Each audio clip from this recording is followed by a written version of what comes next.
I'm going to show you how to get set up ready for the session. First, we're going to have to make sure you've got Python installed. The easiest way to get access to Python with a bunch of extra tools is by downloading the free tool Anaconda.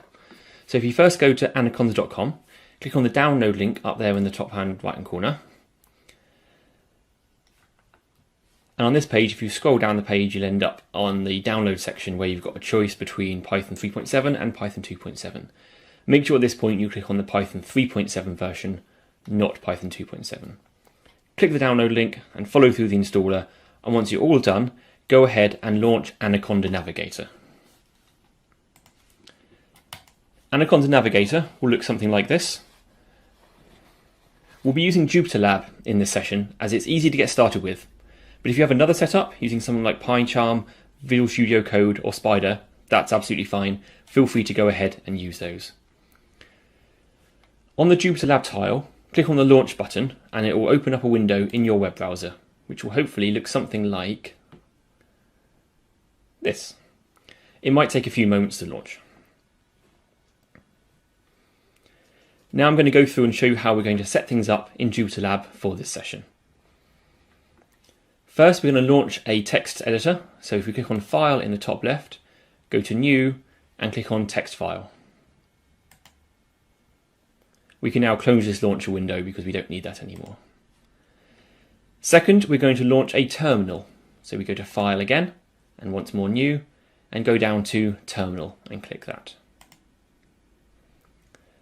Finally, we're going to launch a Python console. So if we click on File, New, and the top value there is Console. This should pop up a window asking you which kernel you want. If you're asked this, make sure you select Python 3. Now we're going to make sure we lay this session out so it's going to be easiest for us to use.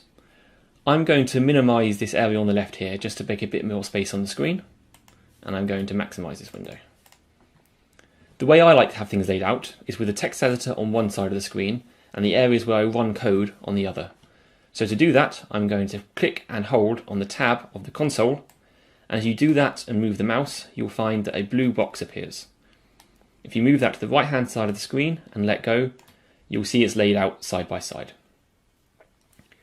I do the same thing with the terminal, click, drag, and hover so that it completely covers the console on the right hand side. When I let go, we have a console tab, a terminal tab, and a text editor on the left hand side. With that, you're all ready to start. Welcome to Beginning Python. I'm going to give just a minute first to check that everyone's got Anaconda started up and have able to launch it and get it all working. So just take a minute now to start Anaconda Navigator, and if you can, also start JupyterLab. And in just a moment, I'll start going through that myself, and those who haven't got it set up themselves can hopefully follow along and be ready to get started. So the way to start Anaconda Navigator will depend on which operating system you're on. It varies from place to place, but hopefully the instructions that were provided with it gave you the ability to get at least as far as a window that looks something like this one here. So it's the green Anaconda Navigator with the circle and a bunch of tiles on the screen as well. Anaconda Navigator is the way that we are getting access to Python. So Python is provided for free. It is a completely free and open source piece of software. There are lots of ways to get it installed onto your system, but one of the easiest that we found, particularly for these training sessions, is the Anaconda system. So Anaconda provides us with the programming language Python, as well as a bunch of tools which we can use to write and run Python scripts. Some are basic tools and some are very advanced, and you see a selection of some of these on the screen here. For the course today, we are going to be using a tool called JupyterLab. Note that JupyterLab is different to Jupyter Notebook. JupyterLab is a web-based, simple development environment which allows us to write and run Python scripts and more, but that's the extent that we're going to be using it for today. So go ahead and press the launch button on the JupyterLab tile, and I'll do the same, and that should open up in a web browser the JupyterLab environment. It takes a few moments, you see, your web browser should pop up. It thinks about it quite hard, you get spinny things, and then we are here. With that, I'm going to put Anaconda Navigator away, make this full screen, and nice and big. So you should end up in an environment something like this. If you've already followed through the video explaining how this stuff gets set up, then you'll automatically be left in the environment you last left it in. So it should all be laid out correctly. So the things we're going to be doing in the session today is writing Python scripts and running Python scripts. So there's two different tools that we are going to be using. Firstly, we're going to be using the text file environment to write our Python scripts. So I click on text file, and that has opened up this whole window here as a text file.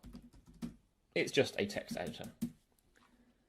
I'm then going to open a terminal. To do that, I click in the plus in the top left, and then at the bottom here, I press terminal. I now have a terminal covering my screen. To make it easier to see everything that's going on at once, I'm going to click and drag on the terminal tab over to the right hand side so that I have the text editor on one side and the terminal on the other. This is all covered in the first video that we sent out, so if anything here isn't working or you've just missed what I did, feel free to have a look at that first video. It's only a few minutes long to catch yourself up. I'm just going to do something which you don't need to do, so ignore this. It's because I've got my files in a special place to avoid confusing things. There we go. So we're going to start off by writing our very first Python script. But before I jump ahead and do that, I'm just going to give you all 30 seconds or so to make sure you're up to speed with this. You've got your text file open, you've got your terminal open, and it looks largely the same as what you see on my screen. Bear in mind, anything you have in this bit on the right might look slightly different, but it's basically the same. Hopefully everyone has now got their environment set up like you see on the screen here. So we're going to go ahead and run our first Python script. So before we can run any Python code, we first need to write some code. So let's go over to the text editor on the left-hand side.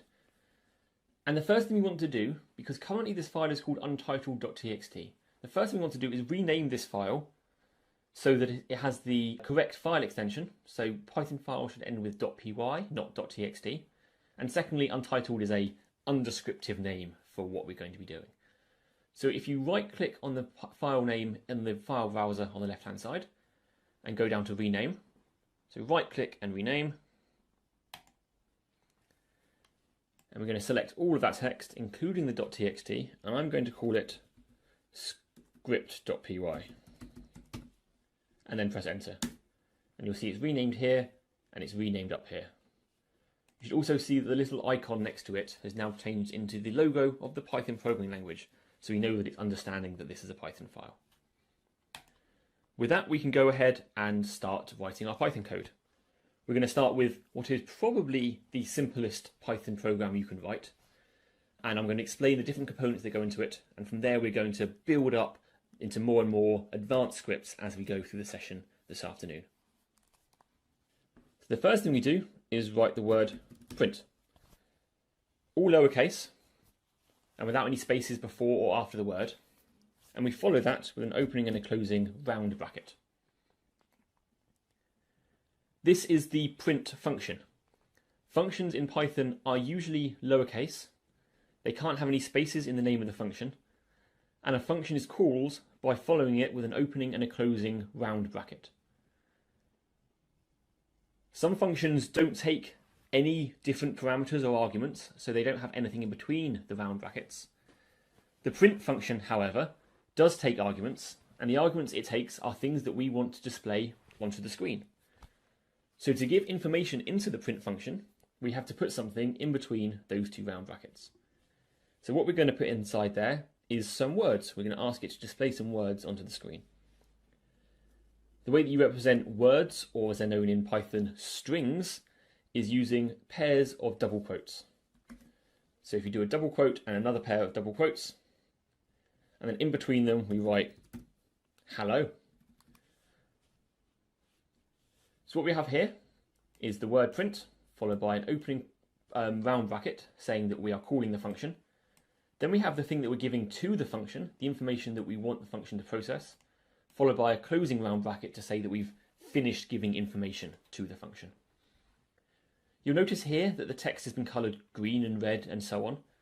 The specific colours aren't really important, it's just the way that the text editor gives us a bit of information. So it's telling us that it's understanding what's been written.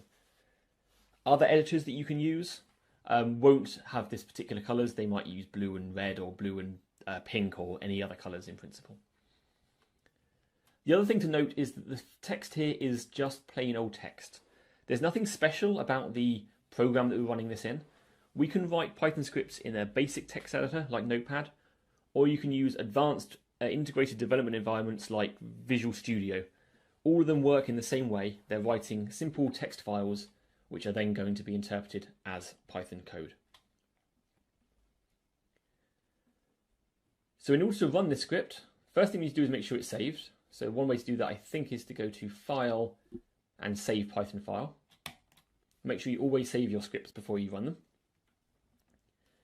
Now that we've saved that file, we can go to the terminal. So we're going to write our Python scripts on the left and run them on the right. To run your Python script, there's a few different ways you can run your Python script, and I went through the options for that in the second video that was linked and it has been posted in the chat. So if you get any errors coming up, go and check out that second video, and that will explain what the other methods are and what kind of error message you might see, and have a go at them. And if that doesn't work, let us know in the chat and we'll give you a hand. But the way I'm going to be doing it on my screen is by running the program Python. So I just write the word Python, ignore the $sign, that's just something that's built into my terminal. That's there by default, you see, that's just telling me that this is a terminal. I write the word Python, followed by a space, and then I give it the name of the script I want it to read, scripts.py.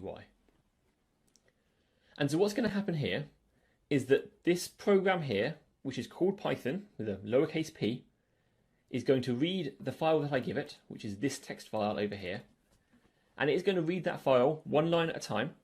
It's going to look at the text on that line. It's going to interpret it, assuming that it's written in the language Python.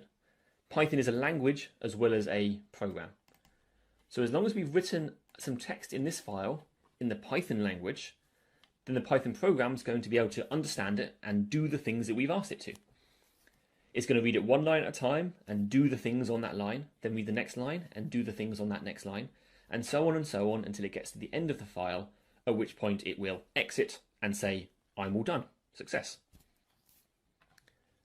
So to tell it to actually kick off that process, in the terminal over here, after writing Python space script.py, we just press enter.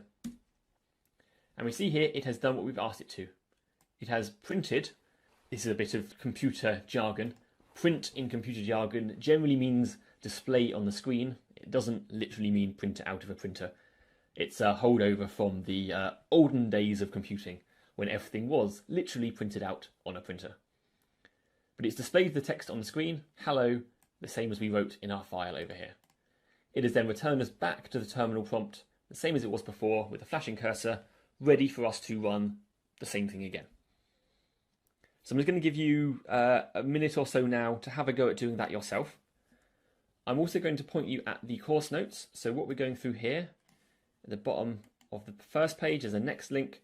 We're having a go at the chapter titled Getting Started here. On the whole, I'm going to be just doing the examples as they are in the notes, and I'll hopefully have Gareth keeping us topped up and tracked as to which chapter we're on. But here we are just going through this very first chapter titled Getting Started, in which we've written a text file and we've run that text file, and then a little bit of an explanation about how that all works, which I've just gone through. So have a go at that yourself, just take a minute or so, and if that's all working, then we're going to carry on in about 1 minute. That should be enough time. Mengdi, so the colour in the terminal doesn't matter at all. Mine is all multicoloured because I'm running ZSH on Linux, which has been set up to be all multicoloured. On most systems, it's just going to be plain black. So if you see hello printed out, then everything's working great. Some questions from Livia and Bryony saying you're getting syntax error, invalid syntax. That's, again, a number of different ways that this can be caused. There's two main types of errors that Python has. There's errors that happen while the program's running, like you try to divide by 0, or you're trying to use some information that it doesn't know is there. The other type of error is a syntax error, And that's when your file is written in something which isn't valid Python language. So the first thing to check is that your Python script looks exactly the same as it does over here. That you're using double quotes and not backticks or anything like that. That you're using round brackets and not square brackets or curly brackets. And that everything is in the same lowercase print as you see here. Do you get anything else printed out in the terminal apart from the syntax error? Could you copy and paste the entire thing of you running the script and the output in the chat, and that might help me work out what's going on there. Okay. I see what's going on here. So this will happen if you've accidentally got yourself stuck in the Python interpreter. There's a thing that happens if you just type Python and press enter. So don't do this, I'm just demonstrating. If you do this, you end up in an environment where you've got these 3 arrows here. Now this is like a terminal, but it's slightly different. If you end up there, type exit and then open and close round bracket and press enter. And you should end up back at the non-3 arrow terminal. Once you're back at the normal terminal, you should be able to type Python scripts.py and you should get the text printed out. So I'm just going to clear my terminal on the screen there so that it has a bit more space. Don't worry about doing it yourself, just clearing out what we see. So in Python, there are a bunch of different types of data that you can have. The types of information we've used so far has only been one type of data. We have had a string. They're called strings because they're kind of like a string of letters chained together. It's another bit of jargon which you will get used to. So we have a string here. Hello is a string. Strings are designated by having open quotes at the beginning and open quotes at the end. But as well as strings, there are also different kinds of data types. I'm just going to run the script over here. As a shortcut and a tip, if you're in the terminal and you press the up key on the keyboard just once, it will bring up the previous command you ran. So you can press up on the keyboard and then press enter, and it will rerun that same previous script. I'm going to change this print function here now so that it prints something else. So instead of printing hello world, I'm going to print a number. So 3.14159, that's more than enough digits of pi. You'll see here that the number is green, where the string was red. That's just a decision that the highlighting in this text editor has decided. Again, the colours aren't particularly important. They're just there as a visual aid. You'll notice again there's a black circle here, and I pointed this out in the video, but make sure that before you run your script, you save the file. On Windows and Linux, it's Control-S, and on Mac, it's Command-S to save the file, or you can go to File, Save Python File. I'm going to use Control-S. So now if I run the script by pressing up and enter, we get our number printed out. Okay, so we've got strings, we've got numbers, and we also have integers which don't have decimal places. That works very well. So if we save that and run that, we just get the number 3 getting printed out. So Sam in the chat is asking, why don't you need quotes for numbers? So the reason for that is Python uses syntax to work out what you're trying to tell it. There are fundamentally different types of data that you deal with in programs. There are words which as a human you interact with because you're trying to describe something to someone, like saying hello. And when Python is reading this, it will see the string and it will say, okay, I know that you're not, this stuff inside the quotes isn't special in any way. It's just something that a human would understand, and I don't need to worry about what's inside those quotes. If it sees just, as it's reading along the line, one letter, and it gets to here and it sees a number that's not inside quotes, it's going to treat it as that particular mathematical number. And it's important because something we're about to see in a moment, that mathematical numbers in Python you can do maths to. You can do 3 times 2 or 3 divided by 4, and that's going to give you another number. Whereas something like hello, it doesn't make sense to divide hello in quotes by 3 because there's no description of how you divide a string by a number. And so by being explicit from the beginning about what kind of data you're dealing with, it lets Python know what kind of operations can be done to it. A thing to be aware of is that the string 3 is different to the number 3. This one up here, Python will just see as some words which humans understand and it doesn't have to care about. This second one here, it will see as the mathematical number 3, which it can do something with. So anytime you're dealing with numbers in Python, generally you won't put any quotes around it because you want the mathematical concept to be the thing that you're talking about. That said, it is sometimes useful to be able to talk about the types of data you're dealing with in a more kind of abstract sense. So in that example there, we just had a print function and we were just throwing the thing that we wanted to be printed straight inside those double brackets, and it was reading whatever we passed in and it was printing out to the screen. It's quite common to want to give names to your data so that you can refer to it multiple times, or to work as an aid to the reader so they understand what's going on. So for example, 1.3.14, that's good enough. Here we have a Python script which doesn't do anything. It's simply a number. So this here is a piece of data. We can give data names by assigning what's called a variable. And the way that you assign a variable to a piece of data, or assign a name to a piece of data, is by writing the name of the variable you want to create, followed by an equal sign, followed by the piece of data. So this is going to make a new name pi, which contains the value 3.14. This means that later on in our script, we can write print, and instead of writing 3.14, we can go ahead and replace the number literal that we would have put there with the variable name pi. And so when print pi gets read by the Python interpreter, it's going to say, okay, here's some letters. They're not numbers, they're not in quotes, so this must be a variable name. It's going to look up what that variable name is. It's going to see that it's this value here, and so 3.14 is what is going to be printed. So if I save this file and run the script, we see that it prints out 3.14. From the outside, it's looking basically exactly the same, but inside, we've broken it up into two parts.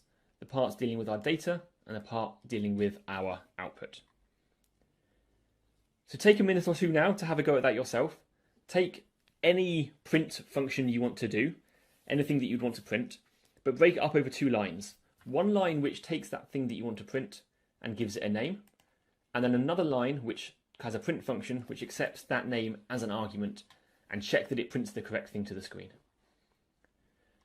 Be aware that variable names can't have spaces in, they can't start with a number, and there's a few other constraints which you might find as you go along.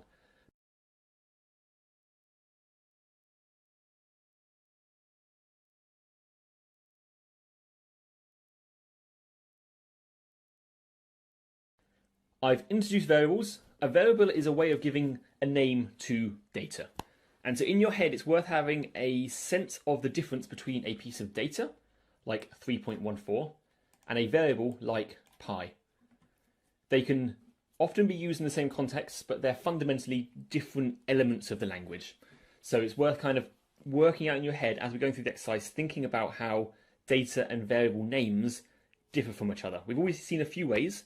For example, a string has quotes around it and a variable name doesn't, so they look different, but they also serve slightly different roles in the language. So hopefully as we go through, you'll start seeing how that works. So I'm going to delete all this text and start with something different. So let's make a variable called distance in miles. And you'll see here I've used underscores between the words. There's a convention in Python to write your variable names as lowercase, to use full words in your variable names, and anywhere where there would be a space to use an underscore. Other languages have other conventions, but this is the general convention in Python, and it's the one I'll be following. And let's give it a value 30. So here we just have a number 30, which has no context or no information about it. Because we've got context here in the name of the variable that it says distance in miles, that tells us what this 30 actually represents. And so it's useful when writing Python scripts to give your variables descriptive names, because it will help you understand what the numbers actually mean. If I want to make another variable called distance in kilometers, I could go ahead and just assign this a value. Now, I don't even know what that would be, but it'd probably be something like 50 or so. But of course, that is not using the computer to my advantage. I could Google it, find out what 30 miles in kilometers is and write the value in here.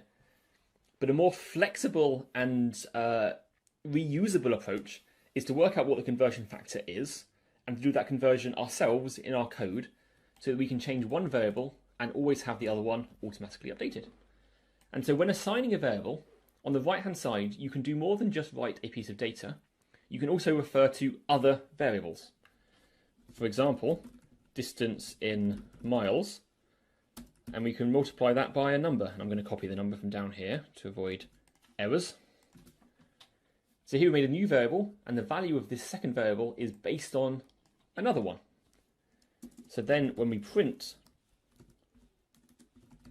distance in kilometers, and then I save this file and clear it and run it, we see printed out it's 48.2. It's about 50, but it's a much more precise answer. This means that we can come back to our original script and we can change this to be 5,000 miles, and we can find out what 5,000 miles is in kilometers just by changing one number, rerunning the script, and we find out that it's about 8,000 kilometers. So this is starting to show the value of using variables rather than hard coding your numbers. It's also showing you how you can use variables which are based on other variables. As well as multiplication, there are other mathematical things that we can do. So I'm just going to copy and paste this one from my notes down here. No one wants to sit here watching me type all day. And so here we have a variable which is a floating point number, a decimal place number on the right hand side. We're making a new number which is that plus something, and then we're printing that out. In Python there are 4 primary mathematical operations you can do. Plus, well, uses the plus sign. Minus uses the minus sign, as you would expect. For multiplication, it uses a star. And for division, you use a slash. So those are the 4 primary different types of operations that you can do to mathematical numbers in Python. Going back to Mendy's question earlier about why some things are in quotes and why some aren't, I'm going to show you an example now of how Python sees the differences between those two types of data in the program. So I'm going to make a variable here, and I'm just going to call it my underscore number, and I'm going to set it to 67. And I'm then going to say my other number equals my underscore number plus 100. And then I'm going to print my other number. So we run this script, we get the kilometer thing and the Celsius thing printed out, and we get 167 printed. So it's successfully printing out the thing that we had. If, however, we put this 67 in quotes,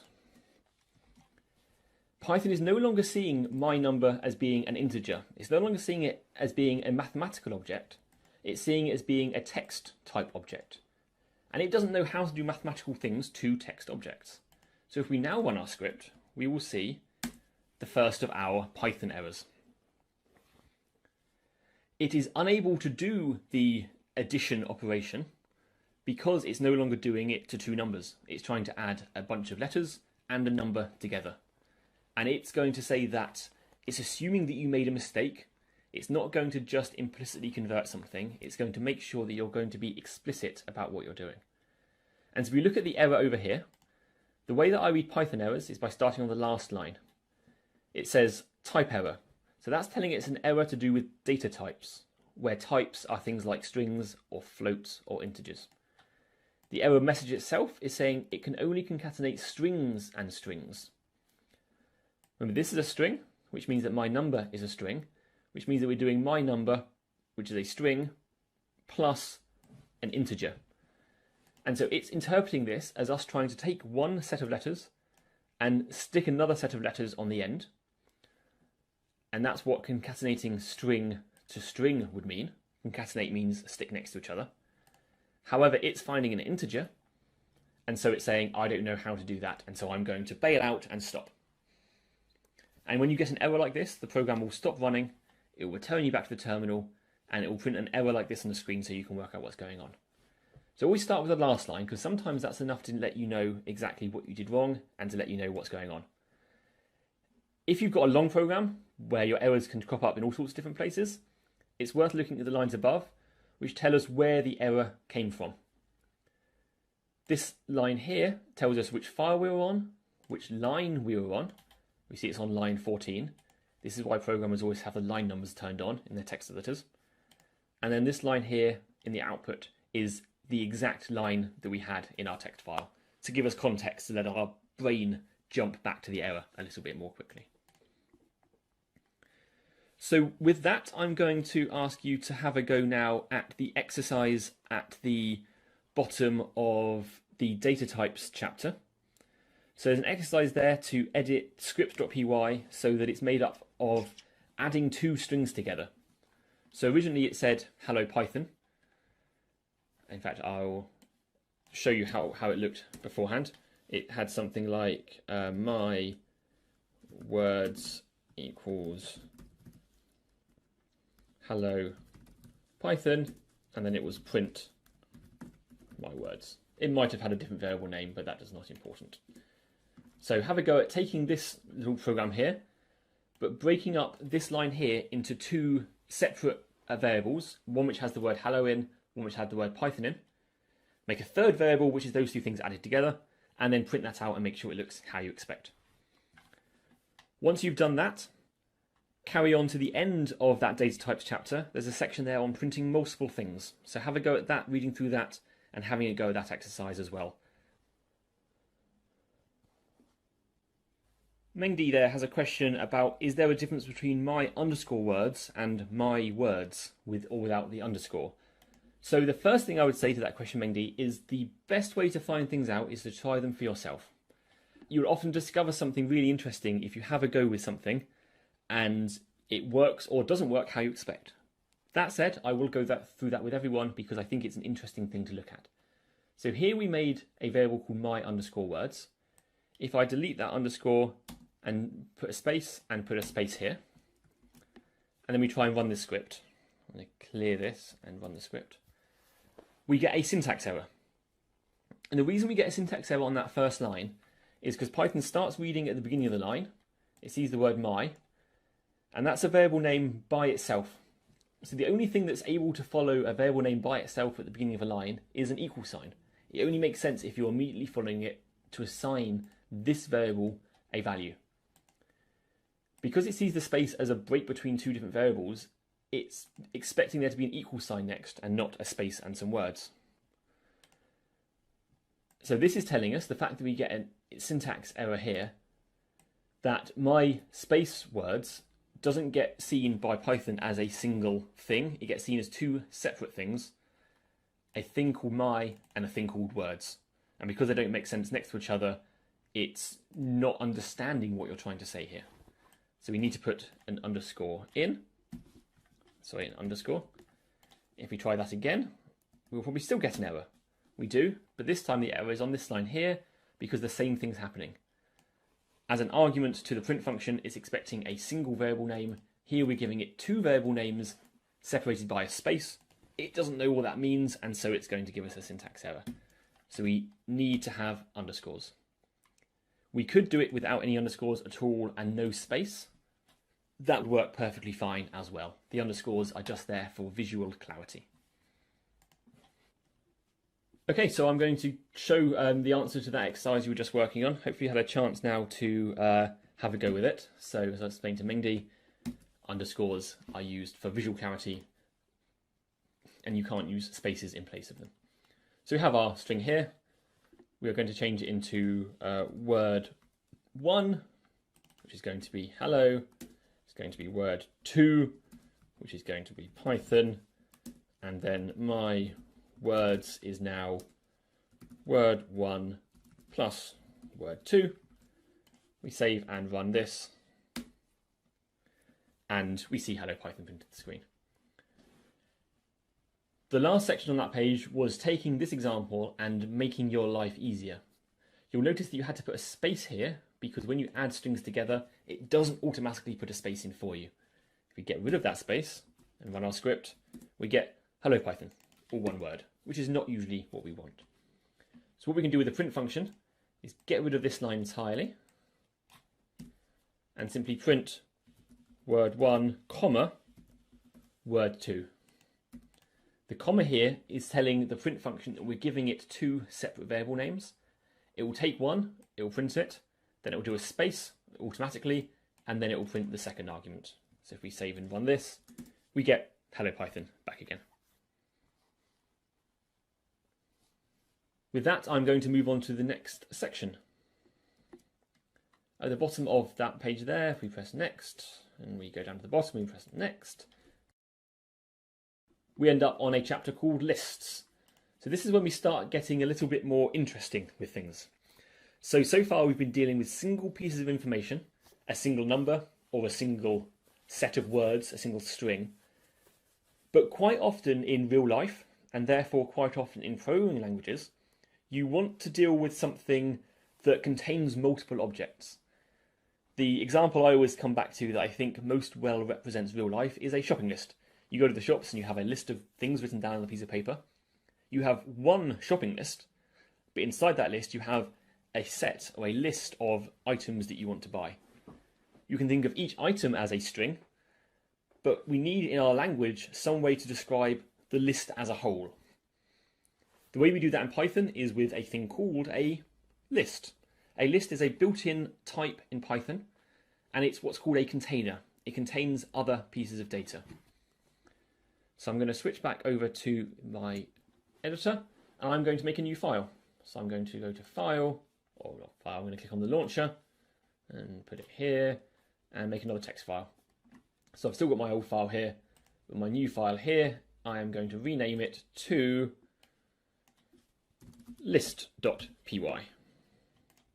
So it's called list.py at the top, and then we can go ahead and close script.py. We don't need that one anymore.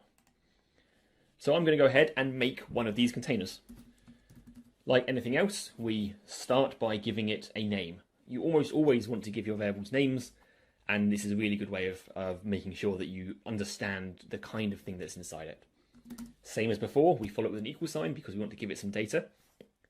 In the past, we would just write a number here, or a string, or do some kind of numerical work on some other data type. To make a list, we use square brackets. And I'll point this out at this point, that in Python, there are lots of different types of brackets used in different situations. It really matters which type of bracket you use. So far, we've used round brackets for calling functions. And here we're going to use square brackets to create a list. In between those square brackets, we put the things we want in our list. For example, cat, that's a string. We follow that item with a comma. Notice the comma's outside of the quotes. Dog, and let's put a number in as well, 261. So you see here we've got one list, one object that has three pieces of data inside it. Penguin, yeah, let's do a penguin as well. Thank you, Gareth. Penguin. You can have as many items as you want in a list. It's not limited to just 3 or 4. You can have lists with thousands of items if you so wish. You can also have lists with no items in. If we write it like that, that's a list with no items in. When we print our list, we can print it like any other variable. My_list. What's going on there? There we go. And we run it with Python list.py because our script is now called list.py. Run that and you see it's printed out the things that we put inside our list. It's got the square brackets printed out on the output to remind us that this is a list we're printing. It's got commas separating each item, and it's got quotes showing that these are strings. You'll notice that when you print it out, it uses single quotes, whereas when we made it, it had double quotes. That's because in Python, single quotes and double quotes are almost interchangeable with each other. There is a subtle difference between the two, but largely they mean the same thing. The convention is usually to use double quotes when making strings. However, regardless of what you make your string with, when it prints out, it will print with single quotes due to an older conventions. You know what conventions are like, they change every week. So have a go at that yourself. Make a list with some items inside it. Try putting some strings in there, some numbers, some floats, all sorts of different things. And make sure that you can print it out and it shows up on the screen correctly.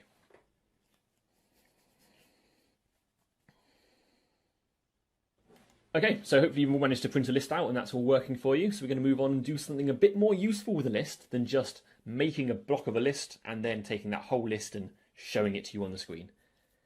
With a shopping list, you don't just deal with a shopping list on the whole, you deal with the items inside the shopping list. And so we need a way in our language to get access to the items inside. So we're going to make a new variable called myElement. Element is jargon generally for an item inside a list. Though the jargon isn't very consistent and you'll see it change later, but nonetheless it's often used for that. To get an item from inside a list, we write the name of the list and we follow it with square brackets. These square brackets that immediately follow the name of a variable are different conceptually to the square brackets we used when we made the list. If you've got square brackets by themselves with a space beforehand, that's you making a new list. If you've got square brackets and they immediately follow a variable name, which is a list, that's you accessing things from the list. It's you asking a question of the list.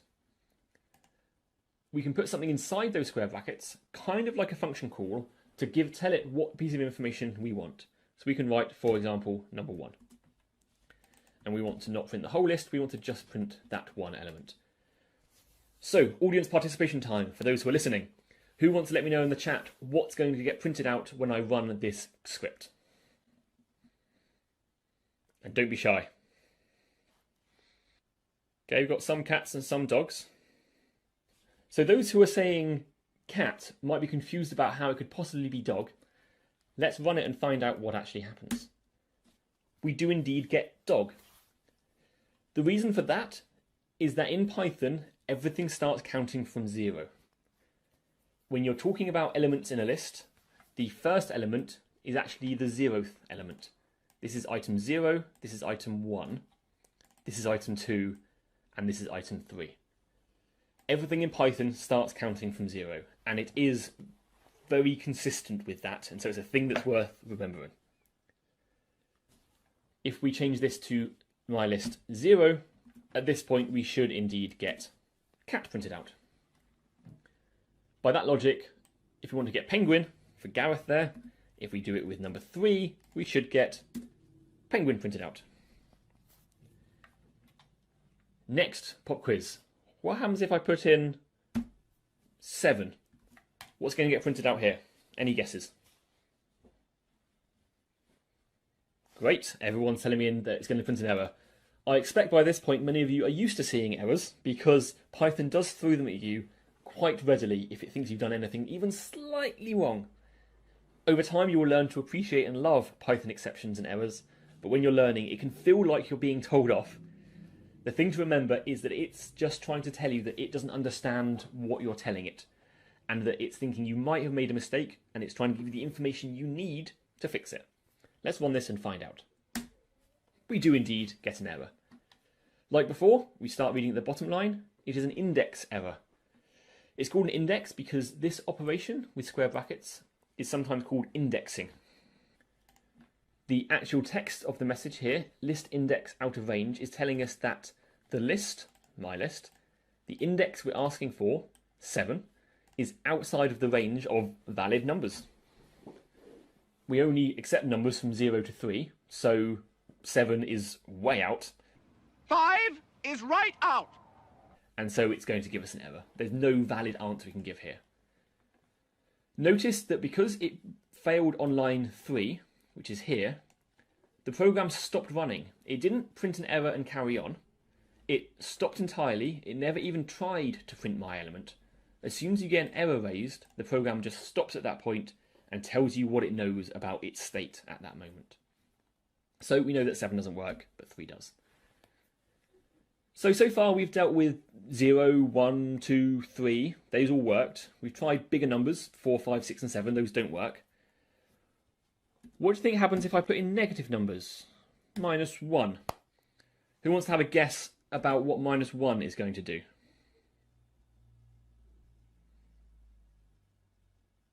Costas thinks penguin, and you're not sure. Ricardo's guessing the same thing. Let's find out. Let's run it. We do indeed get penguin. We get the last element.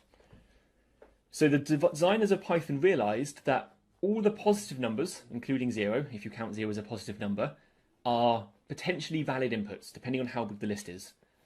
But you would never have any meaningful meaning applied to a negative index. It just doesn't make sense because we are counting. We aren't dealing with mathematical comparisons and so on.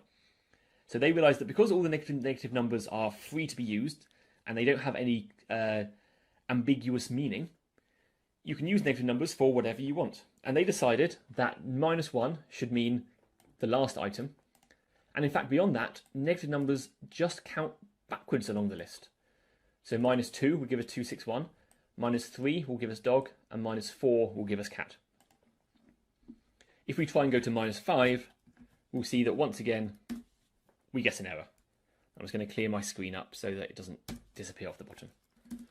-5 gives us an error because indeed there's no negative things over here. It doesn't just loop around forever. It's bounded by the size of the array.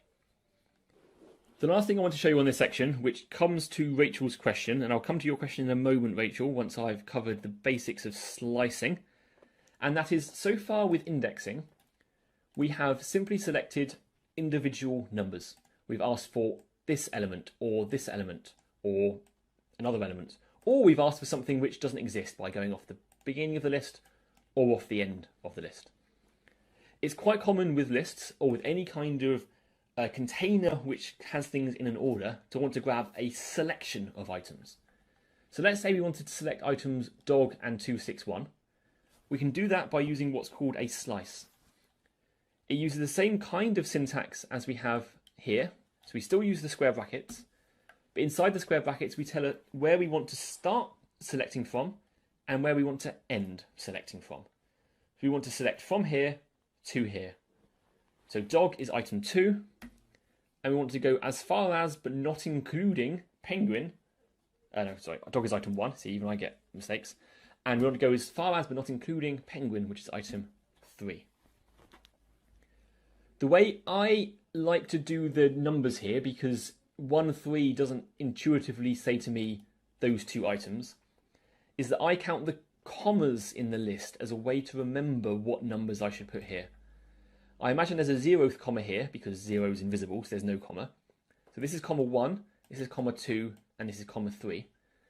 So if I want to select from this comma to that comma, I do 1, 3, and that's going to give me this slice of the list. So when I print this, I get dog and 261. It's this subset of the list. Now, coming to Rachel's question, she asked, is there a way to get, say, the last 3 elements?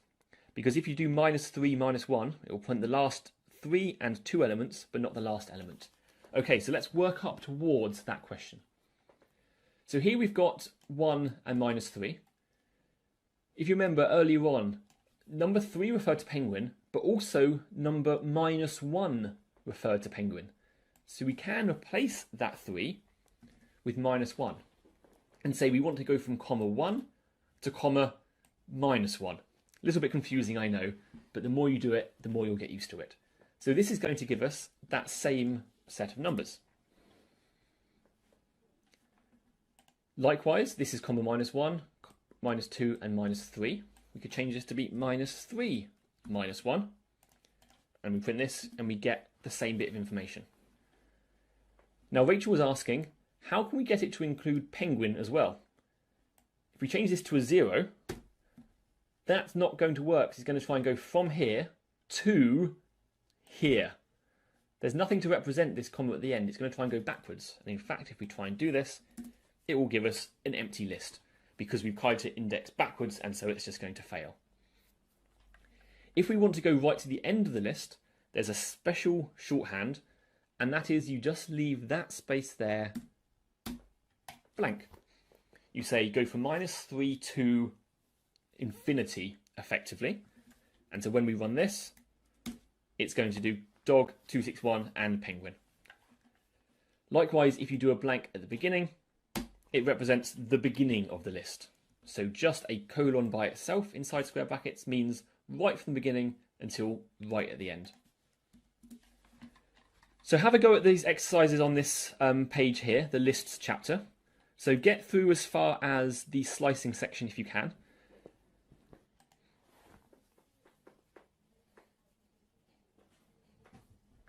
The last thing I wanted to cover in this list section is how you can go about changing lists. So far the lists we've made have been static objects. They haven't had anything changing in them as we've been using them. But of course, lists are most useful if you can use them to collect information as you're going through your program, collect information in them, and then do something with that information at the end. So let's change our list here so it just contains animals. Let's delete this my element thing because we're not going to be grabbing something out of it.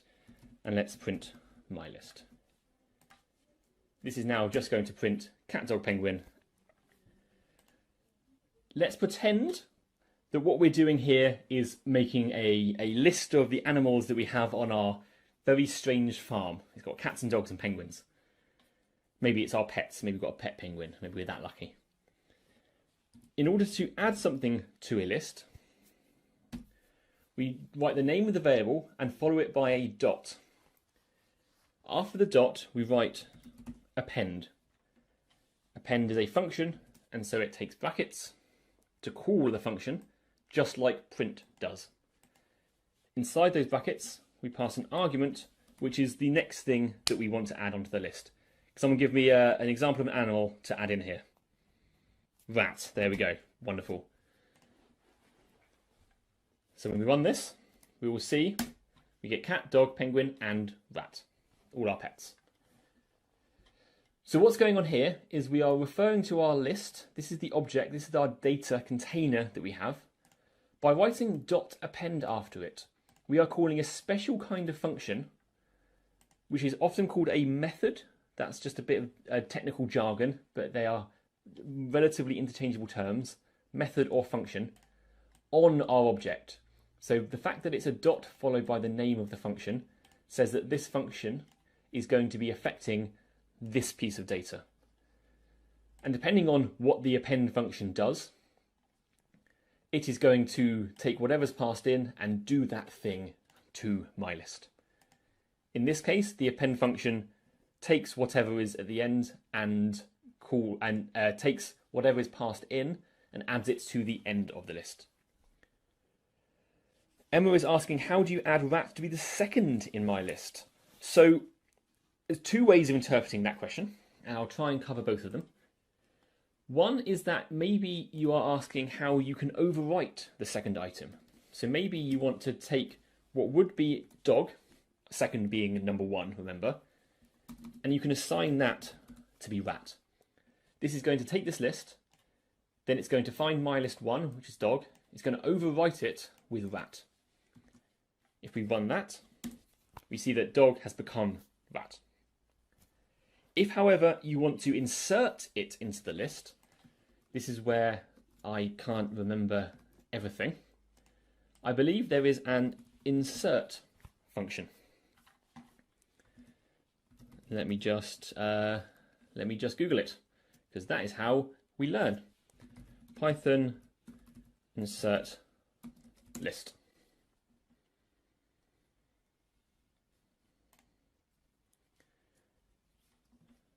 Since the Python 2 documentation, we want the Python 3 documentation. Here we have the list.insert function. It takes 2 arguments. The first argument is the position, and the second argument is the item. I can never remember which way round they go. So we want to insert at position 1, and we want to insert rat. So when we run this, we see cat, rat, dog, penguin. Hopefully one of those 2 things is what you are asking about, Emma. So hopefully everyone's okay with lists. We can loop over them, we can grab items out, we can change things to do with them by appending to the end, and as we saw there, overwriting or inserting. So after the list section, we are on loops. So hopefully as we go through this, Olivia, I will explain the answer to your question. And I'll just read it out now so that I remember what it said. At the beginning of the loop section, you assign two variables called word with different strings. So does the variable store all the data that you assign to it? Okay, so I will go through that now. I didn't realise how soon it was. So let's make a new file. And let's call it loop.py. New file, text file, rename, loop.py.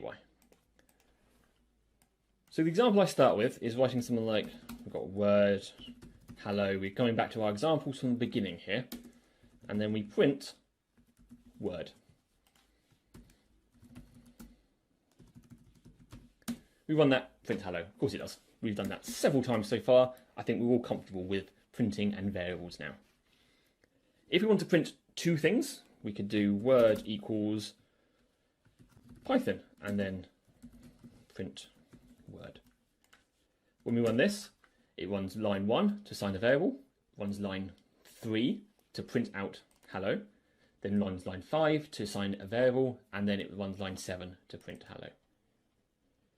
Olivia's question there was that we have assigned the variable word with the data hello, and then a few lines later we've assigned the same variable name with a different piece of information. What happens at this point in Python is that Python will forget anything about the history of the variable word. It will no longer know anything about the data hello. It will just know that word equals Python. Anything to do with hello from this point on in the program would be lost. It has no memory. It just remembers the most recent thing that you've done to it. The reason we get both hello and Python printed out is because we printed this one before we assigned the variable. This is one of the ways that variables in programming and variables in maths are different from each other. In maths, if you say something like a variable equals a number, you're stating some kind of mathematical fact that is then going to be always true for the rest of your analysis that you're doing. And so saying that word equals hello and then word equals Python doesn't make sense because it can't, a variable in maths can't have two different pieces of data associated with it.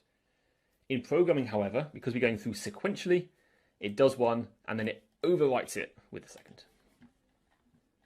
The second thing that I hope you're all thinking about this little bit of code here is that it looks very repetitive. We've basically written 2 lines of code and then written exactly the same 2 lines of code with one tiny little change. Every time we see something being repeated like this in a program, we should always think there's got to be a better way. Programmers are lazy. The best programmers are very lazy because they make the computer do the work for them. So let's get rid of this. Let's make this a variable words, and let's make this into a list. So here, instead of 2 variables and printing one at a time, we've got one variable, which is a list which contains 2 pieces of data.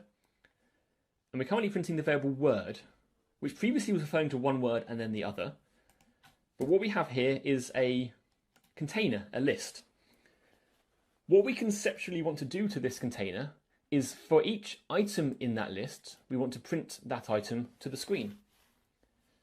When you want to do something to each item in a list, we use a thing in Python called a loop, or in this case, it's called a for loop, because we are doing something for each item. And so we introduce that using the word for, and you'll see immediately it goes green and bold in our editor here, so we know that it's understanding what we're writing. I'm going to write it out and then I'm going to explain what these different parts mean.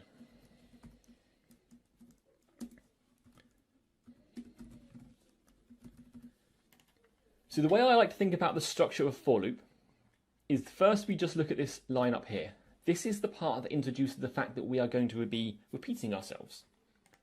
There's 5 different things in this line. 1, 2, 3, 4, and then the colon at the end, number 5.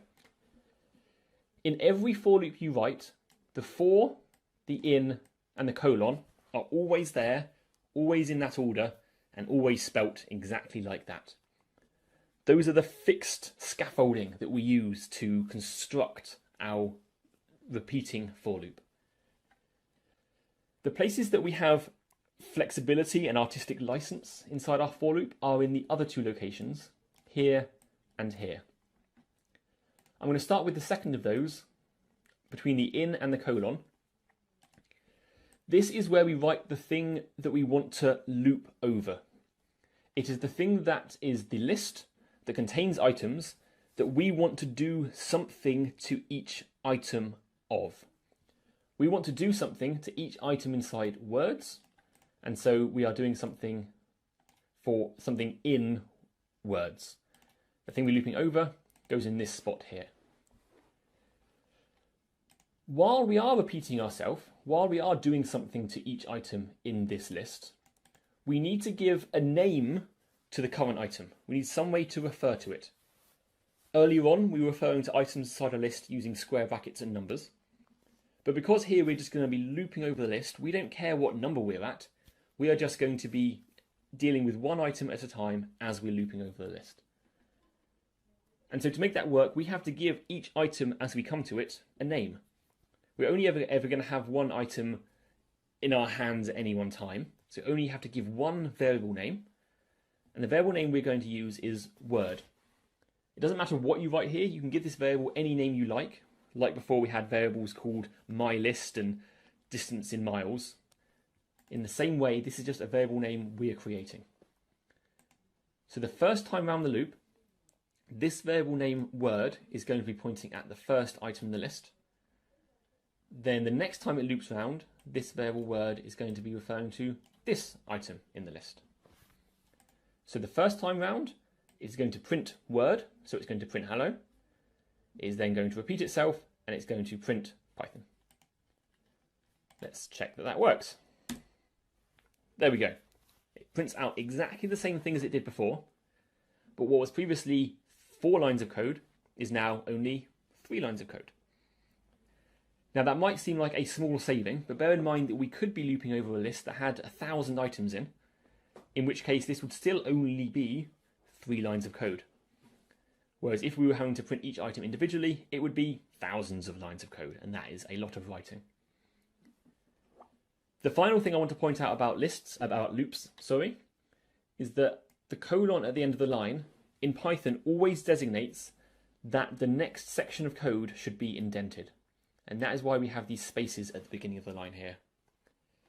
Python uses the fact that this is indented to know that these are the lines we want to repeat. If we write print ... no, in quotes, there we go. It is going to repeat, it's going to print this line and then this line, then repeat itself and do those 2 lines again. So if we run this, we see we get ... hello, ... Python. Likewise, we can print end, and it will do ... hello end ... Python end. I'll just clear that. If we don't want this end to be repeated, all we have to do is unindent it, which you do by pressing backspace. Because this is no longer indented, this line of code will not be repeated. So when we run this, we get ... hello, and then ... Python. Then because the loop's finished, because words has run out of words, it then exits the loop, unindents, and then runs this line of code just once. So have a go at the exercises on the loops chapter.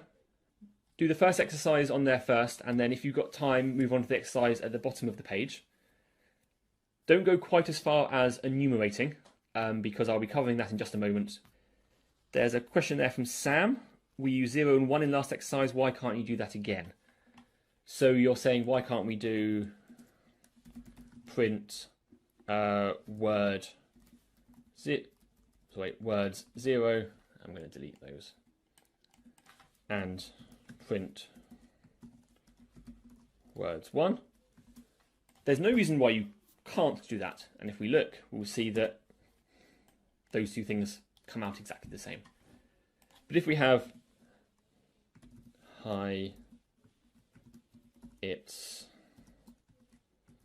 mat here, then we'd have to do 0, 1, and do a 2, and then a 3, and then a 4, and that's probably not even the right number.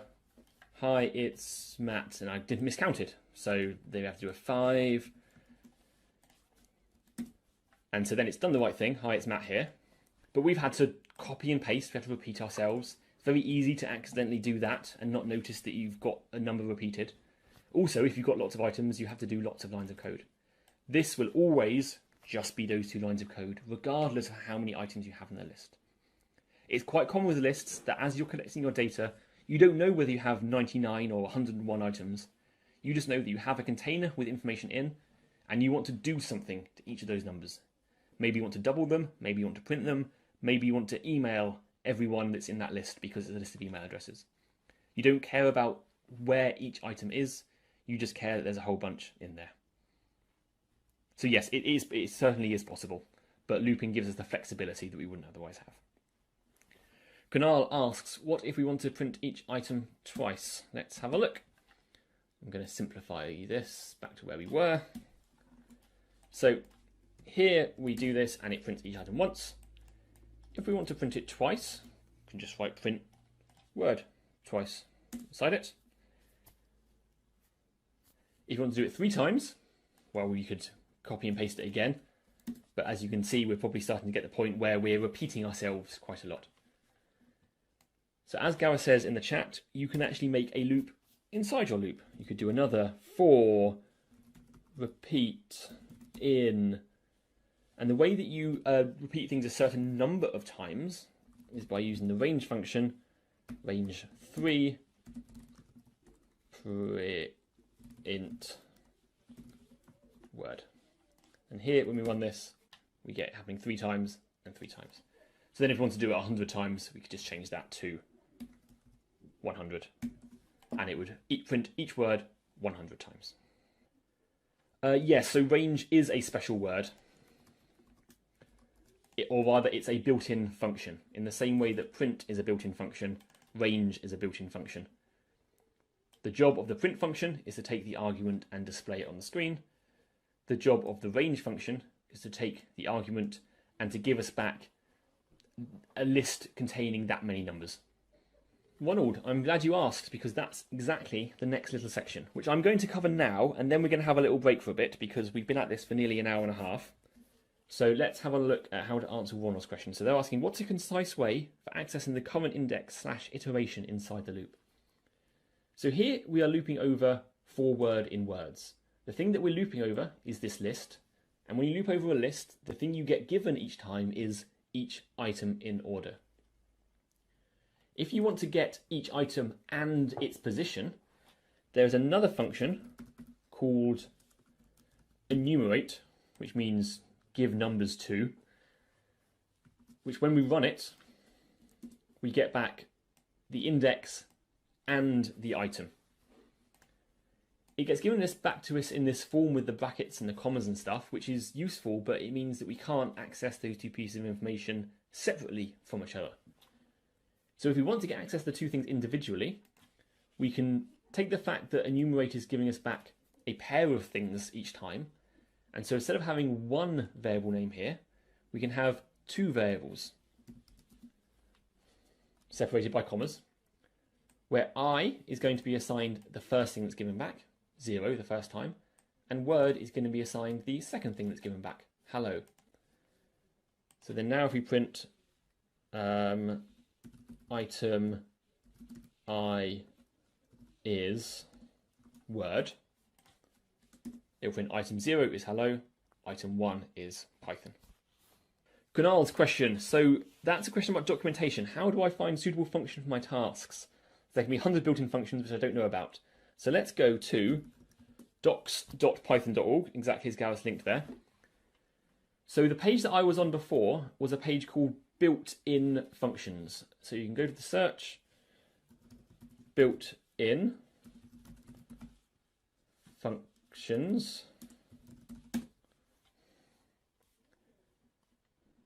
and then you can never find them. So what happens here is I go to Google and I search for Python built-ins, which is almost certainly what Gareth did. And there's a link here to built-in functions. And we have here a list of all the built-in functions, which include print and enumerate and range. And that gives you information about what's going on there. In general, the Python documentation will have information about every single thing you can do with Python the language. It's not always easy to navigate through here. So on the whole, the way I get there is by Googling for Python followed by the thing I want to search for. Like Python insert into list is what I searched for earlier. That will take me to the Python documentation. I end up in the right place. The thing to make sure you're doing on the Python documentation page is the link. There's a drop-down menu with some versions. Make sure you're not on the Python 2.7 page. You'll be able to recognize it because the 2.7 documentation is all blue and it's got a big banner at the top. So in that situation, click on the link here and click on the latest number up at the top. And that will take you to the current version's documentation. Ronald asking a question, do you take a bigger performance hit if enumerating a long list versus just adding a counter inside the for loop? So no, the way that enumerate works is that it only generates the indices as it needs them. It doesn't generate a big list in advance, it just keeps track along the way. So it's doing that counter inside the for loop thing for you automatically, which means you don't need to worry about setting it to 0 before the loop and anything like that. It just does all that stuff automatically. So there's no performance hit at all. It does it all dynamically on the fly.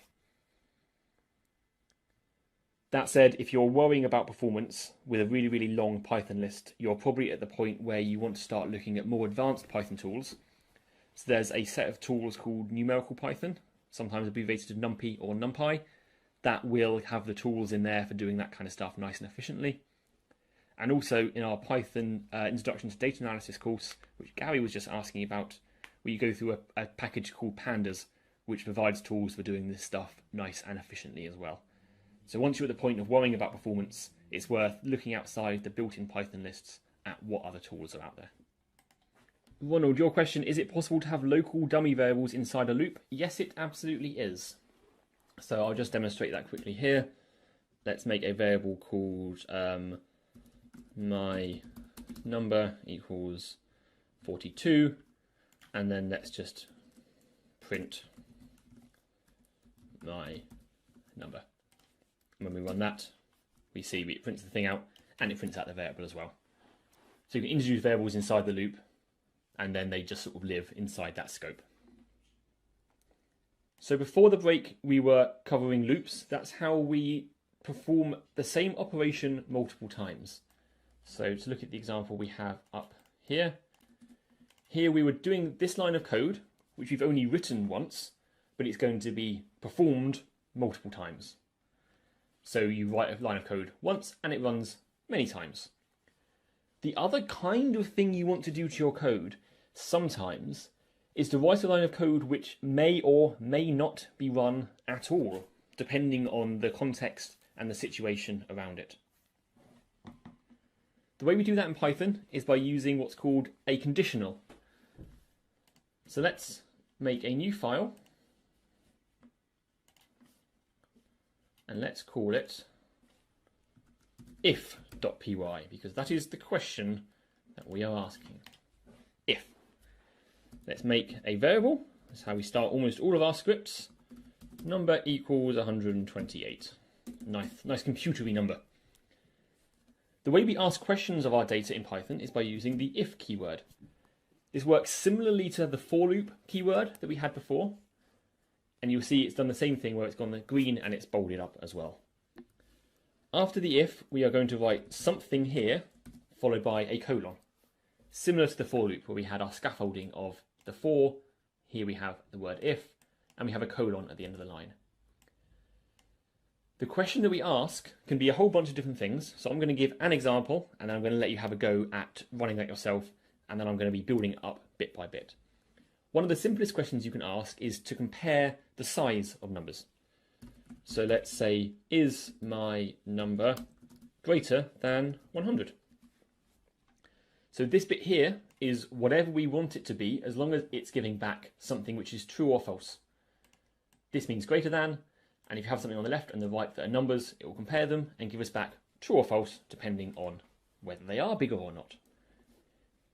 If this thing returns true, if my number is bigger than 100, then it will run whatever code is indented in the block below, which in this case is going to be our trusty print statement. My number is large. So if my number is bigger than 100, it will run this line. If my number is smaller than 100, it won't run that line at all. Oh, no, that's not what I meant to do. That's what I meant to do. Python if.py. 128 is large. Copy that code into your own script, into a file called if.py. Do the same thing as I just did there, and make sure it prints out the same output. Then try changing my number to be different things. Negative numbers, numbers that are near to 100, numbers that are small, numbers that are much bigger than 100. See what you get, have a little play, and make sure you understand what answers it's giving you back. So I had a go here, and I set my number to be 999, and it likewise printed 999 as large. But if we make this smaller than 100, like 50, and we run it, nothing gets printed out. It just does nothing at all. So if we wanted to print out something if our number is less than 100, we need to use a different operation. Instead of saying, is it greater than 100? Let's change this to be less than, and let's say, is it small? So now when we run this, it says 50 is small. As well as, I'm just going to do some stuff down here. So greater than means greater than. This means less than. Greater than sign followed by an equal sign means greater than or equal. Hopefully you can guess that that means greater than or, no, sorry, doesn't mean that at all. It means less than or equal.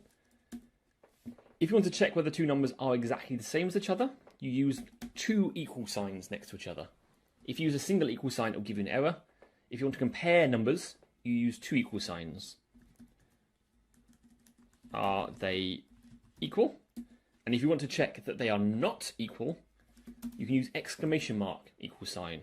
Are not equal. Are they? Let's be grammatical.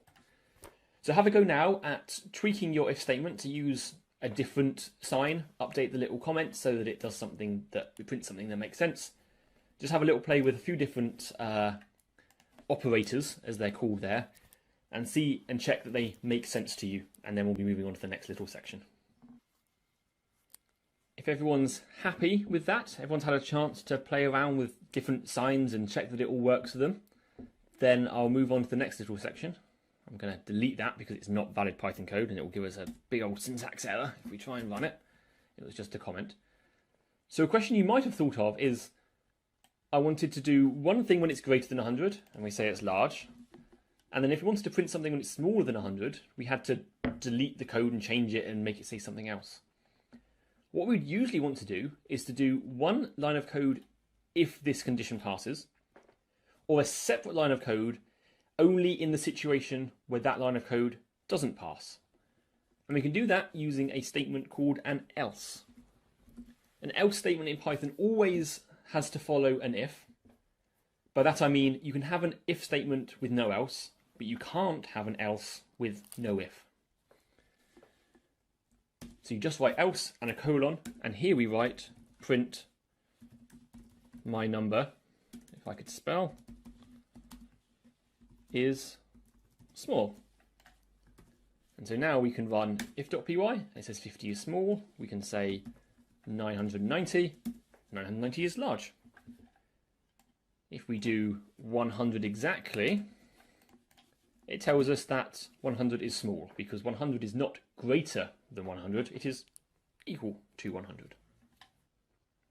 Okay, so Olivia has a question about the indentation here. So the indentation here gets interesting.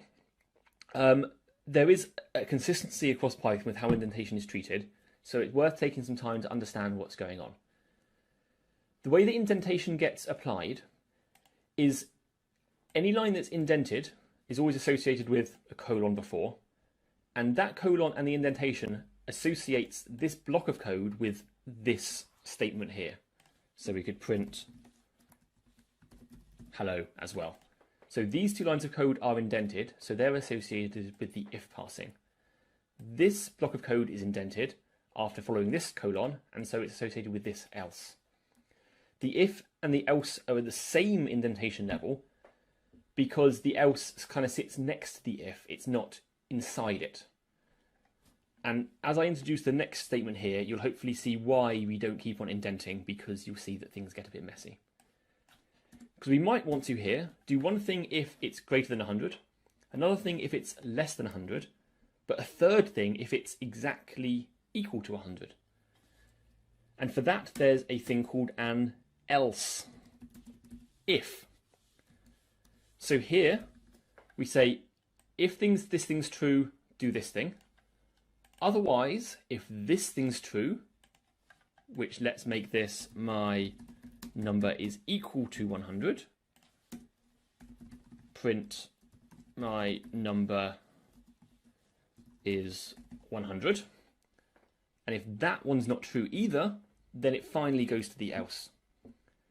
The reason you want to do that, and let's just check that works. Here we say, oh, we've got a syntax error. Of course, that was for demonstration purposes. In Python, you don't write else if, you write elif. It's an abbreviation they introduced for whatever reason. Here it says 100 is 100 because it's taken this number, my number. It's not larger than 100. It is equal to 100, and so it's printed this, and then it stops checking. When you're going through a chain of ifs, elifs, and elses, it will check from top to bottom. The first one that matches will run that block of code, and then it will drop out and not check anymore. And the reason you don't want to keep on indenting these things is because you can have as many elifs as you want. You can obviously have 0, because we saw that already. But you could also have a second one which checks if it's 42. So 100 is 100. 42 is 42. And 13 is small. If each of these times we had to indent our code, we would end up disappearing off the right-hand side of the page by the time we checked all our different conditions. And that is why we don't have to indent each block as we get to it. So for the exercise here, I want you to take this block of code, or a similar block of code if you've got different elses and ifs, and put it all inside a loop. Remember before I showed that you can nest loops inside of other loops? You can also nest if statements inside of loops, and vice versa. So take these lines of code, nest them inside a loop, and loop over a list of numbers, and check each of those numbers in turn and print out whether they're large or small or whatever else you want to check up on. I'm going to do it alongside you all on the screen here so that you can see how it works, and then I'll check back with you in a few minutes, and then we'll be ready to move on to the next section. So this is the exercise at the bottom of the conditionals chapter.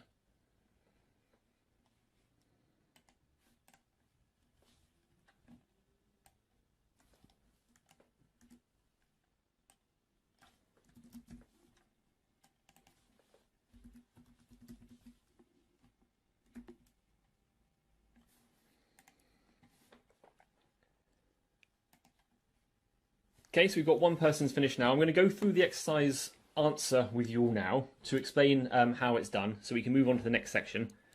But with any of this stuff, I'll give you information at the end to do on how to get in contact with us afterwards. But we've got a quick question here from Olivia, asking about the difference between the numbers and range. So in my example here, I want to loop over the numbers 0 to 9, and so I've used the range function to give us access to them. The other way we could have done that is by doing 0, 1, 2, 3, 4, 5, 6, 7, 8, 9. Both of those are going to give us basically exactly the same answer, with the difference being that we've had to type a whole lot more for doing it explicitly. Secondly, if we wanted to loop over the numbers 0 to 10,000, it would grind our fingers to the bone having to type it all out. Whereas doing it using range, we just do that, and it's immediately going to give us access to them all. So that's one of the reasons to use range instead. But we start off with my numbers equals range 10, which as we saw before, give us the numbers from 0 up to 10, but not including 10. So that gives us the numbers 0 to 9. The if statements inside here are exactly the same type of thing as we were doing before. Is a number bigger than 5? Is it less than 5? Or is it neither of the two, in which case, well, it must be equal to 5, mathematically. The thing that we have done extra here is that we have indented all of this, as you can see. And we've done that because it is now inside a for loop. We are now going to be repeating this set of if statements multiple times. We are going to be doing it once for each of the items in my numbers, which is the numbers 0 to 9. Each time around that loop, we are going to have the variable num. So inside each loop, the variable num is going to be referring to first the number 0, then 1, then 2, then 3, etc, etc. And so it's that number which we are comparing in each of these situations and printing out. So when we run this code, we get, first of all, we get the first item from range 10, which is 0, which goes into the variable num, which gets compared to this. It is not greater than 5, so it goes to this one. It is less than 5, and so it prints out less than 5. It does the same thing for the rest of them until it gets to number 5, at which point it's not greater than, it's not less than, and so it does this block. Then it carries on through, and then all of the rest of the numbers are matched by the first block there. So this is to show that you can put if statements inside for loops, and it all just kind of works how you expect. In this block here, you can put some blank lines in here. You can look at this block of code, and even outside of the context of you knowing that you're inside a loop, this section of code still makes sense in itself, as long as you trust that there's a variable called num that you have access to. It doesn't matter to these lines of code that they're inside a loop. They are just doing the same if, else, elif, and else thing that they always do. In our case, however, we do want to make it clear that it's inside a loop because that's how we know that we're looping over the numbers. You'll use if statements a lot in your code. I find it quite uncommon to use elif. It's a corner case catching tool rather than everyday tool, but certainly I use a lot of if statements. I use a decent amount of else's, and I always use loads of for loops in my code. That is one of the most common things that I do in my code, is looping over stuff and repeating myself for each item inside a list. And Kunal asked, there are a lot of variations of if in Python, right? Yes, there's ifs and elifs and elses, and there's lots of different things you can put here. It gets quite complex to allow you to explain to the computer all of the different things that you might want to do. So I'm going to move on to the next section now. So after the loop section, I'm behind on the notes on the screen here, and after the conditional section, we move on to dictionaries. I'm going to make a new text file again. It's always good to make a new text file for each section of code that you're writing. And I'm going to call this one dict.py. Dict is the usual abbreviation for dictionaries in Python, and you'll see that cropping up a lot. So get used to dict meaning dictionary. And now I'm going to explain what a dictionary is.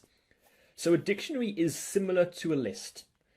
Lists were containers which held multiple pieces of data.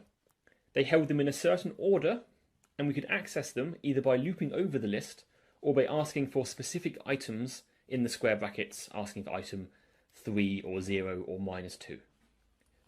A dictionary works in a similar way. It's a container which holds multiple pieces of data, but rather than holding them simply linearly all in a line and giving each of them a number to refer to it, we instead give each item in our dictionary a name or a key which we use to access it. You can think of it a bit like a physical dictionary where you have a bunch of words and their definitions. You look up the definition of a word by finding the word in there, and then the definition is associated with it. Let's look at an example now to see how it looks in code. So I'm going to make a dictionary which contains animal sounds, continuing our animal theme from earlier. So I'm going to make a dictionary called sounds, and inside this I'm going to make a dictionary. A dictionary is made using curly brackets. Now those are different to the square brackets and they're different to the round brackets. Curly brackets in Python almost always mean I am making a dictionary, in the same way that square brackets by themselves meant I am making a list. So once again, inside the curly brackets, that's where we put our contents of our list. Each item in a dictionary is a pair of items in this case. So we have here cat and meow. Those two things together, separated by a colon, are a single item in the dictionary because each item in the dictionary is a key and the value. We can add multiple here, for example, dog and woof. Sorry, that should be a colon. So here we have one item, which is this pair of things, and another item, which is this pair of things. Each item in a dictionary is made up of two parts, the key, which goes before the colon, and the value, which goes after it. I tend to, when I write dictionaries out, spread them over multiple lines because I find it a little bit easier to read. When you've got this many symbols hanging around, it can get a bit messy to the eye. So one thing you can do with dictionaries, and in fact with many things in Python, is spread them over multiple lines. So I'm going to put a new line in there, a new line after that comma, and a new line before that closing bracket. So this is exactly the same thing, it works in the same way, but it makes the fact that this item and this item are separate a bit clearer. Oh, sorry. So I'm going to ask in the chat, I need more than two items for my list because two is a bit boring. What other animals and sounds shall I put in here? We had penguin earlier on. What sound does a penguin make? Because I don't know. Gareth? Apparently they go meep. And we also had fox. There we go. Thanks, Maddie. Now what does the fox say?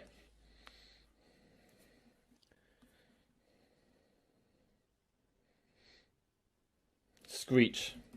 That sounds about right. I had one in the garden the other day and it made a very horrible noise. And we've got a duck. Duck. Going honk. And we have a sheep. And what noise does sheep make? Bah. Lots of A's. There we go. So, once we've got our dictionary full of items, each of these is an item, we have a key and a value associated with each. We get things out of the dictionary in the same way that we did with lists. So we're going to make a new variable cat sound, and we want to get from this dictionary the sound of a cat. So we go to sounds, we use square brackets, but this time inside the square brackets we don't write the number of the position of where the thing we're looking for is. We put in the square brackets the key of the item we're looking up, for example, penguin, and it will give us back the associated value, which in this case would be meep. So if you put cat in there, it's going to give us back, hopefully, meow. Let's print it and check. Cat sound. Oh, no, wrong file. Python dict.py. Invalid syntax. I've missed a comma there. Very easy to do. Cat sound. I made a typo. Till it's getting late when I'm making that many typos. It prints out meow. It's looked up the key we put in. It looks up in here. It's given us meow. If we change this to be just sound, because we're going to be tweaking what animal this is, change it to fox and print that, it makes a screech noise. So have a go of that yourself. Copy in that dictionary, try grabbing items out of it, and also see what happens if you ask for an item from a dictionary that isn't in there. For example, if you make a typo here, or you ask for an animal which isn't in there at all. Olivia asks, do you have to have a comma after the last key in the dictionary? No, you don't. That works just as well. The reason I tend to put a comma after the last item when each is on its own line is because when I add a new item, I only have to worry about this line here. I don't have to remember add a new item like fish, bubble, and then, oh, I missed the comma there, which is exactly what I did wrong earlier. So I tend to always put a comma at the end of the line to avoid me making that mistake. Also, when you come to use version control like Git later on, it makes your differences between files a little bit neater to read if you have a comma at the end of each line. But largely it's a matter of style. I will sometimes use one or the other. Gary is asking, why does the dictionary use square brackets to search the items, not curly brackets? So this is where it gets a bit confusing with Python and the different kinds of brackets. Or at least it does seem confusing at first, but I'll try and explain the logic behind it. So the reason that we use different types of brackets for creating the different types of objects is to make it unambiguous when Python is reading the file what kind of object we're trying to create. And that is why right from the start you have to choose when creating something whether it's going to be square brackets to be a list, curly brackets to be a dictionary, or there are other types of brackets which get used as well.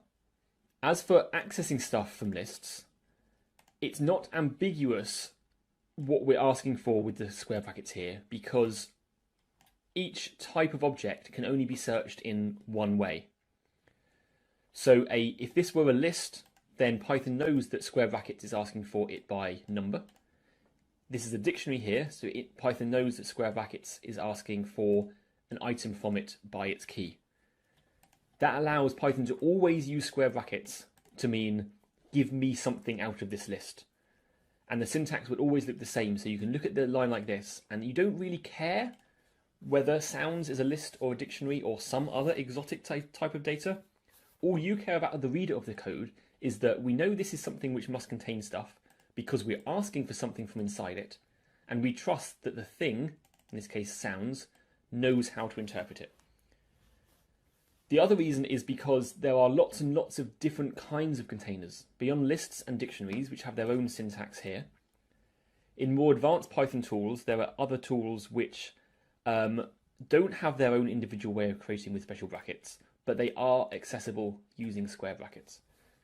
And so by allowing square brackets to be the generic syntax for give me something from inside this thing, it makes the language nice and extensible. Now I'm going to move on to the next little section.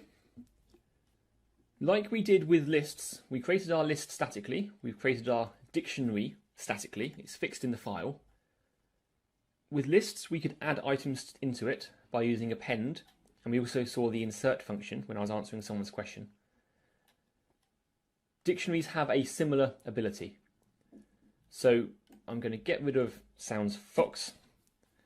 If we want to add a new item into a dictionary, we do it just by accessing it. So can someone in the chat give me another animal and a sound?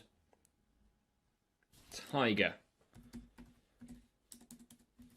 And what sound do tigers make? Grr. Okay, cool. That's scary.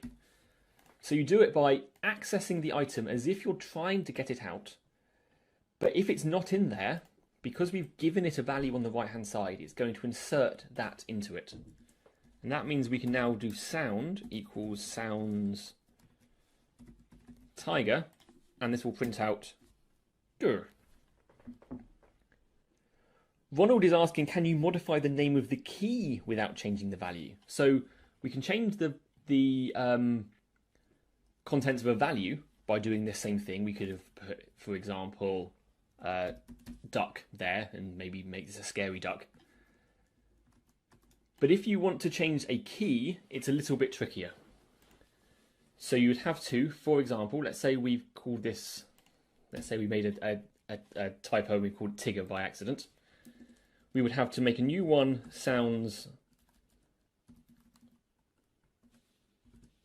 tiger equals sounds Tigger. And then we'd have to delete sounds Tigger. So it's a two-step process. So we put in an incorrect name there. We've then renamed it, and we can access it by the correct name, and that should work. So have a go at that yourself. Try adding in a new entry into the dictionary. Make sure it makes sense when you're doing it. Try overwriting existing variables, and I'll come back in a minute or so to move on to the next section. I'm going to cover the last section on dictionaries here before we move on to the last chapter in the course today. We're doing well for time, I think. And it's following the same kind of pattern to what we did with lists. With lists, we looked at making them statically, getting items out of them, changing items inside them, and then we moved on to looping over them.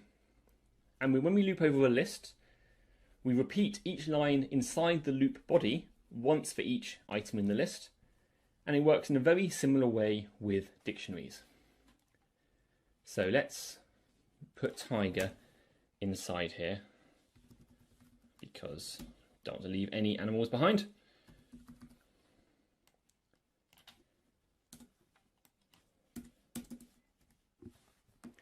So when we loop over a dictionary, let's find out what happens.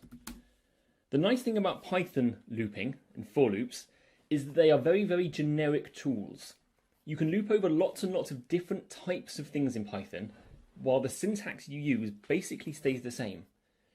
It doesn't matter whether you're looping over a list, or a string, or a dictionary, or as you'll see in the next section, a file. The words that you write on the page look very similar, and it's a general way of repeating yourselves depending on the kind of container that you want to loop over. So here we want to some kind of thing in sounds. And I'm saying thing because when we looped over a list, it was unambiguous what we'd get back. We had one item at a time. Here we've got two different things. We've got a key and a value, or potentially the whole thing all at once. And let's pretend we don't yet know which of those we are going to get back. And let's print thing and find out what thing is. So when we've looped over this dictionary, we've said we want to have whatever it is that looping over it gives us, and Python's decided that for us. And it looks like, looking at the output, that when we loop over a dictionary, we get back the keys from that dictionary. Cat, dog, penguin, fox, duck, sheep, fish, tiger. Those are the keys in our dictionary. It hasn't given us access to the values. So we now know that this isn't thing, this is a key. Again, the variable name doesn't matter, but it's good to use one that's descriptive. But better than that, actually our key isn't just a key, it's an animal. And suddenly this loop here is starting to read a little bit more like a human would understand it. For each animal in our sounds dictionary, print out the name of the animal. And that's what we get over here. If we want to get access to the values, there is a thing we can do where, like with the append function to a list, we do a dot values after the thing we're looping over, and that's going to give us back each of the values. So we now change this to sound and sound. Now it's giving us back each of the values one at a time. If you want to explicitly loop over the keys from the dictionary, like we had before, we can do that too by writing keys there and changing this back to animal. So if you have sounds by itself, it gives you back the keys. If you do keys explicitly, it gives you back exactly the same thing. Sometimes it's good to do it this way because it reminds you that it's giving you back the keys. The final thing that you sometimes want to do with dictionaries is not get back a list of just the keys or just the values. Sometimes you want to get back both of the things at once as a pair. Because as you can see in the output over here, the keys and the values have been disassociated from each other. There's no way to know which sound and which animal are related to each other. In order to get them coming out in pairs, there is a third thing that we can pass in here called items. Remember I said earlier that an item in a dictionary is this pair here, or this pair here, or this pair here? That terminology carries across to this function here. So when we ask for the items, it's going to give us back cat, meow, etc., etc. So let's have a look and let's call this thing again. And when we print this, we see it gives us back these pairs.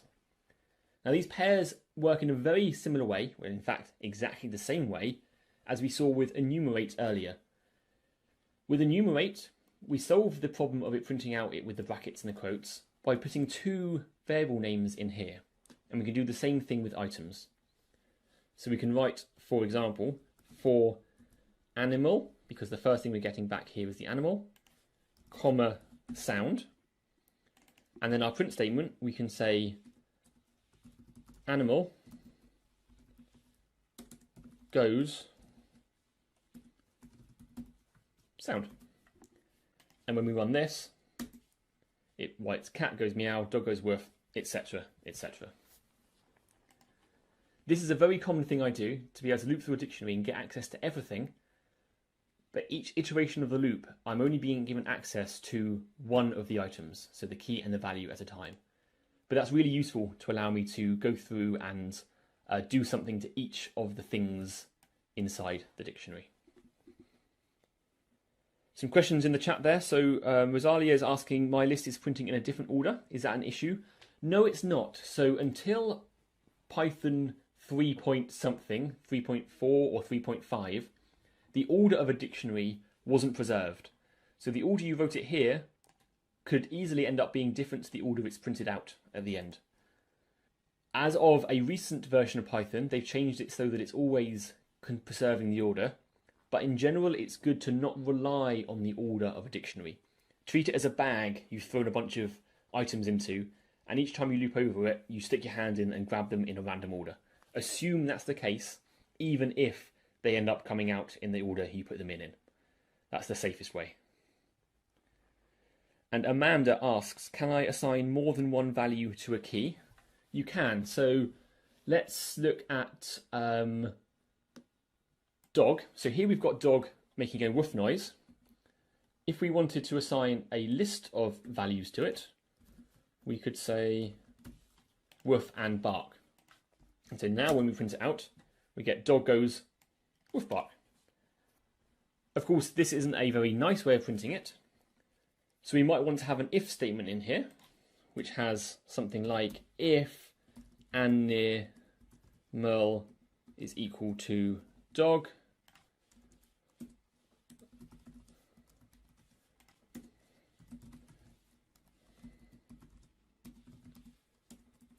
animal goes sound 0 and sound 1.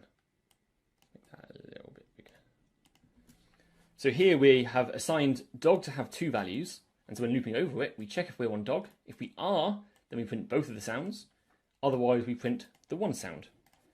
And we look at that, and we see dog goes woof and bark, and the rest are just carrying on. So here we're combining together dictionaries, loops, and if statements all together. So have a go at running those things yourself, looping over items, keys, and values. Check you're happy with it, and then I'm going to be moving on to the final section of the course today, and that is reading files. Just take a few minutes there, and then I will be moving on. Salim, yes, the something going something is a strange Englishism which is a bit weird to translate. So we could instead write animal makes this noise. And then it says penguin makes this noise, meep. Fox makes this noise, screech. If that's easier for you to read or something, then go ahead and change it to that, and that might make it a little bit easier to understand what's going on. Emma asks, can you make the code detect that the dog has two sounds? Yes, we can. There's a few ways we can do it. I'm going to try and not use a way that's too confusing for new learners of Python. But we could, for example, do if there's a thing you can do called isInstance in Python, which checks what kind of data something is. And we could say if isInstance sound list. Let's see if this works. It then does the correct thing for dog. So this is saying if sound is an instance of the list type, then do this. Otherwise, just print it out on the screen. That's one way to do it. There is, in general, lots of ways to do things in most programming languages, and part of the job is working out which one's right today. The last thing I want to cover here in the dictionary section is right at the bottom of the dictionaries chapter. There's a little list of things that you can loop over. And I just want to draw your attention to that because we're going to be building on this in the next section. But to reiterate, when you have a for loop, the thing that you put in this section between the in and the colon can be a list, or a string, or an enumerate function, or we saw range earlier, which isn't listed here, or dictionaries, or the keys of dictionaries, or the values of dictionaries, or the items of dictionaries. All of those things are possible, all with exactly the same syntax on this line here. The only thing you change is what you're looping over. Python has a very extensible and generic way of looping over things. So much so that we can loop over objects that aren't even part of the language itself. For example, files. So the last section we're going to do today is this last chapter here, files. So I'm going to make a new file, text file. I'm going to call it, maybe confusingly, file.py. And in here I'm going to also make a file. I'm going to make a second file, which I'm going to move down here. And I'm going to call this data.txt. And inside here I'm just going to write some, this is a file. So I made two files here, a Python file and a text file. And what we're going to do is write a program which can read this text file and display it on the screen. So the way we start this is by writing open and then the name of the file that we want to open. The file by default has to be in the directory that you're running your code from. In this case, it's data.txt. In order to handle the file being automatically opened and closed, we need to introduce a new thing called it's called a context manager, but they're sometimes called with statements. And that's because it starts with and then has as f. And what this is saying is open this file, make a new variable called f, which is going to be referring to this file. It's our handle, which we're going to use to, hold on to refer to this file. And the with part is saying, because we've got the colon here, everything inside the next block is dealing with it while the file is open. And as soon as we finish and unindent, the file will be automatically closed. The reason to keep track of whether files are open or closed is because A, you can only have so many files open at once, and B, in some operating systems, only one program can have a file open at once. So it's good to be careful and judicious about closing your files when you've finished dealing with them. And that's what this with statement handles for us automatically. So with the file being open, we can do something to it. And the most basic thing you can do to a file, as we saw, as I was alluding to before, is loop over it. So we can write for line in f, print line. We then run our script, what's it called, file.py, and it's printed out, hello, this is a file, almost exactly as we saw there. The thing that's different between the two is that here we have no blank lines, but here we've ended up with blank lines after every single time it's printed. The way to fix that, or the reason that's happening, is because every line in a file has the word HELLO, and then it actually has an invisible character at the end of every line called a new line or a carriage return, which tells it to go move on to the next line. Now that's fine, except that the print statement also always prints something and then does a new line for the next time. So we're getting a new line being printed from the file itself and another new line coming from the print statement. So we end up with two new lines after every thing that we print. To fix that, there's a few ways of doing it. The easiest way is to tell the print statement not to print its own new line. So you can do that by passing a second argument to print, the end argument, and just give it an empty string. By default, end is /n, which means print a new line. If we tell it to do nothing after printing each line, it will then print our file correctly. I'm getting something funny happening there, so I am going to do, ignore me for a second. There we go. So we say, hello, this is, and then we say a file at the end. So it's printed it. It hasn't printed a new line after a file, and then it's printed my prompt straight away afterwards. So that looks a bit messy. So let's see if there's another way we can do this. So maybe instead of suppressing the new line that's coming from the print statement, we instead suppress the new line that's coming from the file. So the way we can do that is we can take line, and we can assign it to be line, but there's a method you can call on all strings called strip. And what strip does is remove any spaces or new lines from the beginning and the end of the line. That will therefore get rid of the new lines that are coming from the file and leave us only with those coming from our script here. And that means we can move back to here and we can run python file.py now after saving this one. And now it does the correct thing. So what we've done there, we've called the strip method on each line of our file, which has got rid of the extra new lines that are kind of hanging around. So have a go at doing that yourself, reading in a file. Doesn't matter what file you put here, as long as it's in the same directory as everything else. And make sure you're happy being able to read it in, stripping the new lines that come with the file, and then printing out each line. I'll just cover now the last thing I want to talk about in files, since we've only got a few minutes left of the session. And that is how files deal with data types. So I'm going to change my data.txt down here to have some numbers in.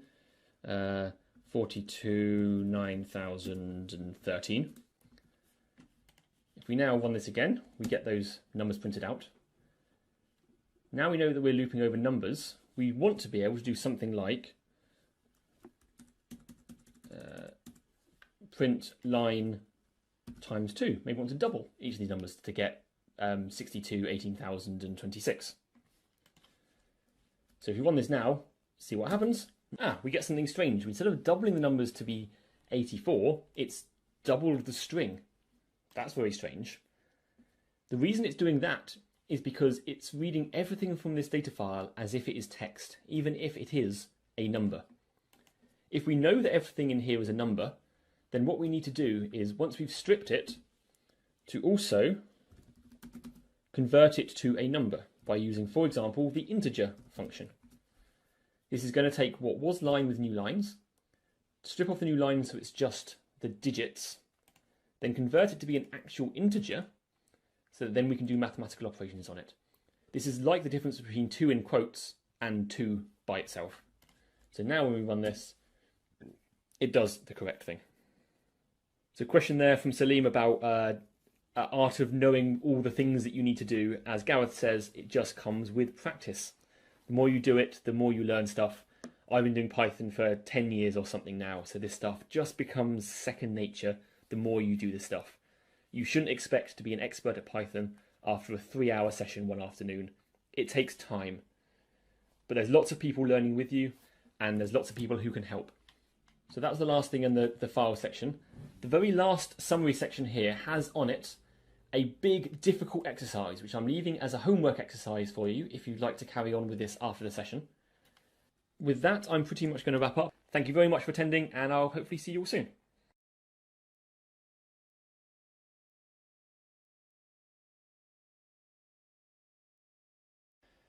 Welcome to this afternoon's course on Intermediate Python.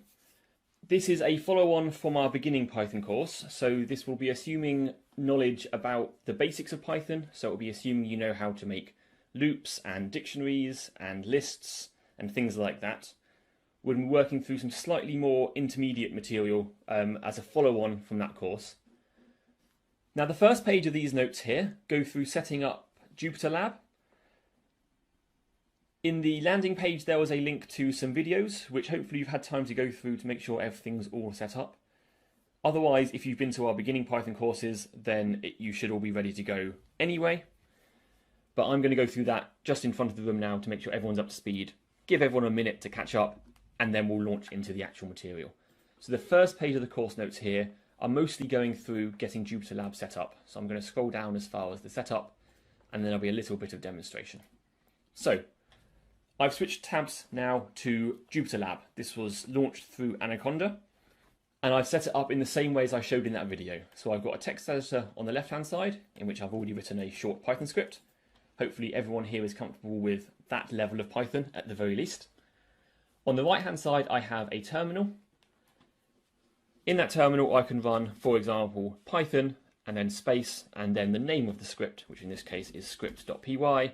Press enter, and it runs it and prints out what the script does. So throughout the course today, whenever we're doing exercises, I'll be asking you to do the exercises in a text editor and run them in the terminal. That's how you're going to be working on the exercises today. But in the course today, we're introducing a potentially new tool called the Python console, which I've opened up in a second tab on the right-hand side as well. So if I click on the Python console, this is where we can write and run Python code interactively. It works very similarly to a Jupyter Notebook, if you've used one of those, but we can write in here at the bottom, print, and then put something in the string, hello. I then run the cell with a Shift Enter. It prints the code and prints the response. So when going through the examples in the session today, I'll mostly be working in the Python console here because it lets me quickly iterate, but I might be using both modes at various times. So I'm just going to give you a minute now to make sure that you can A, write a Python script and run that Python script in the terminal, and B, that you can load a console and run some Python code in there as well. So as to your question, David, when you're writing code in the console, when you want to run it, you have to hold down Shift and press Enter. It might also be that Control Enter works. No, Control Enter doesn't work. So you have to hold down Shift and then press Enter, and that should run that bit of code. It looks like most people have managed to got things working now. So I'm going to just do a little bit about how the console works. So I imagine that most of you haven't come across the console before, so I'm just going to show you some of the features that it provides, which I think are quite useful. So I'm going to start off by making a list with some animals in it. So cat and dog. Normal Python list, something we've all seen before. Can I run that with Shift Enter? So L is now a list type. So if I want to do something to this list, we learnt about in the beginning Python course that we can call list.append on lists to add stuff to the end of them. So if we do L dot, but if we pretend now that we don't know what functions are available on the list, if you press the tab key just once, just press the tab key on the keyboard, then you get popping up a list of all the functions that can be completed. So you see there's the append function, that is the one that we want to do in this context, to add something to the end, as well as clear, copy, count, etc., etc. This works with more than just lists. This will work with any data type in Python. So you can always use this as a quick way of finding out what you can do with a particular piece of information. In our case, we want the append function, so either click on it or press enter. Then let's pretend that we don't know how to use the append function. We don't know what arguments it takes, and we don't know necessarily exactly what it does to the list. The Python console provides a way of finding help directly inside the console without having to go away and Google. And to do that, if you follow the name of the thing you want to find out about with a question mark, and then run that cell, and I run that cell with Shift Enter, you'll see it prints out directly in line a bit of information and context about what that function does. It does use some somewhat technical jargon, and for example, it tells you what the append function does by using the word append, which is a classic mistake. But it tells you that it's a function which takes one argument. The slash there's a behind the scenes thing, which means doesn't take any more arguments. But it tells us that whatever object we pass in, it appends that object to the end of the list. And that's a useful thing to know exactly what it does. It adds it to the end of the list, rather than the beginning or somewhere in the middle. That means we can go ahead and use it. So if you press the up key on the keyboard, we can then, that brings up the previously run command. You can keep on pressing up and you can cycle through. Up and down cycles through the recently run commands. Delete the question mark, call it like a function, and pass in something like horse. If we now run that with Shift Enter, the list has been affected, and it's hopefully added horse to the end. If we want to have a look at what is inside the list now, of course we can write print L, as we've seen previously, and we can do with normal Python. But if you just want to have a quick inspect of what an object looks like, you can just type the name of the variable, nothing else, and then run the cell with Shift Enter, and it will display on the screen the contents of that variable. So it will show us what's inside it. So if you have a little go at that yourself now, using the question mark, making sure you can display variable names just by writing the name of the variable directly, and see if you can get tab completion working. So we'll move on to the next section of the notes. I'm going to switch back over to the notes. At the bottom of every page, there is a next button. If we click on that, we end up on the next chapter. But let's go through string formatting and see what Python can do to help us. So if we go over to the console here, and let's have a look at some features. So these are features which were added in relatively recent versions of Python. There's always been ways of telling Python exactly how you want your strings to be formatted, and including variables in your strings as well. But they've added several over the years, and so I'm going to be showing you today the most up-to-date and most recent way of doing it. But first we're going to start with plain old print functions. So let's make a variable, something called mynum, and let's make it the number 42. We can, of course, print 42, and that shows up correctly. It does the number 42. No, sorry, I meant to say we can print mynum, and we run that, and it prints 42. So it's accessing the variable as we expect. We can also, with print functions, put in multiple arguments. So we can say something like mynum is, and as a second argument, pass in the variable. And that prints out the first argument you pass in, automatically puts in a space, and then prints out the second argument you put in. So this works perfectly well. There's nothing wrong with doing Python coding this way. The potential issues are that it's automatically put the space in, and so maybe you don't want it to put the space in. You want to format things a little bit more neatly. And the second thing is, if you get lots of variables and lots of things going on, this can end up being quite a long string, and it's hard to see by reading the code what your output is going to look like. And so Python introduced a way of including your variables directly inside the strings, so you can see how it's going to be displayed at the end without having to construct it out of separate pieces. So to do that, we use a print function, and we write a string as we ever did. But to enable this special mode, you have to write an F just before the opening quotes.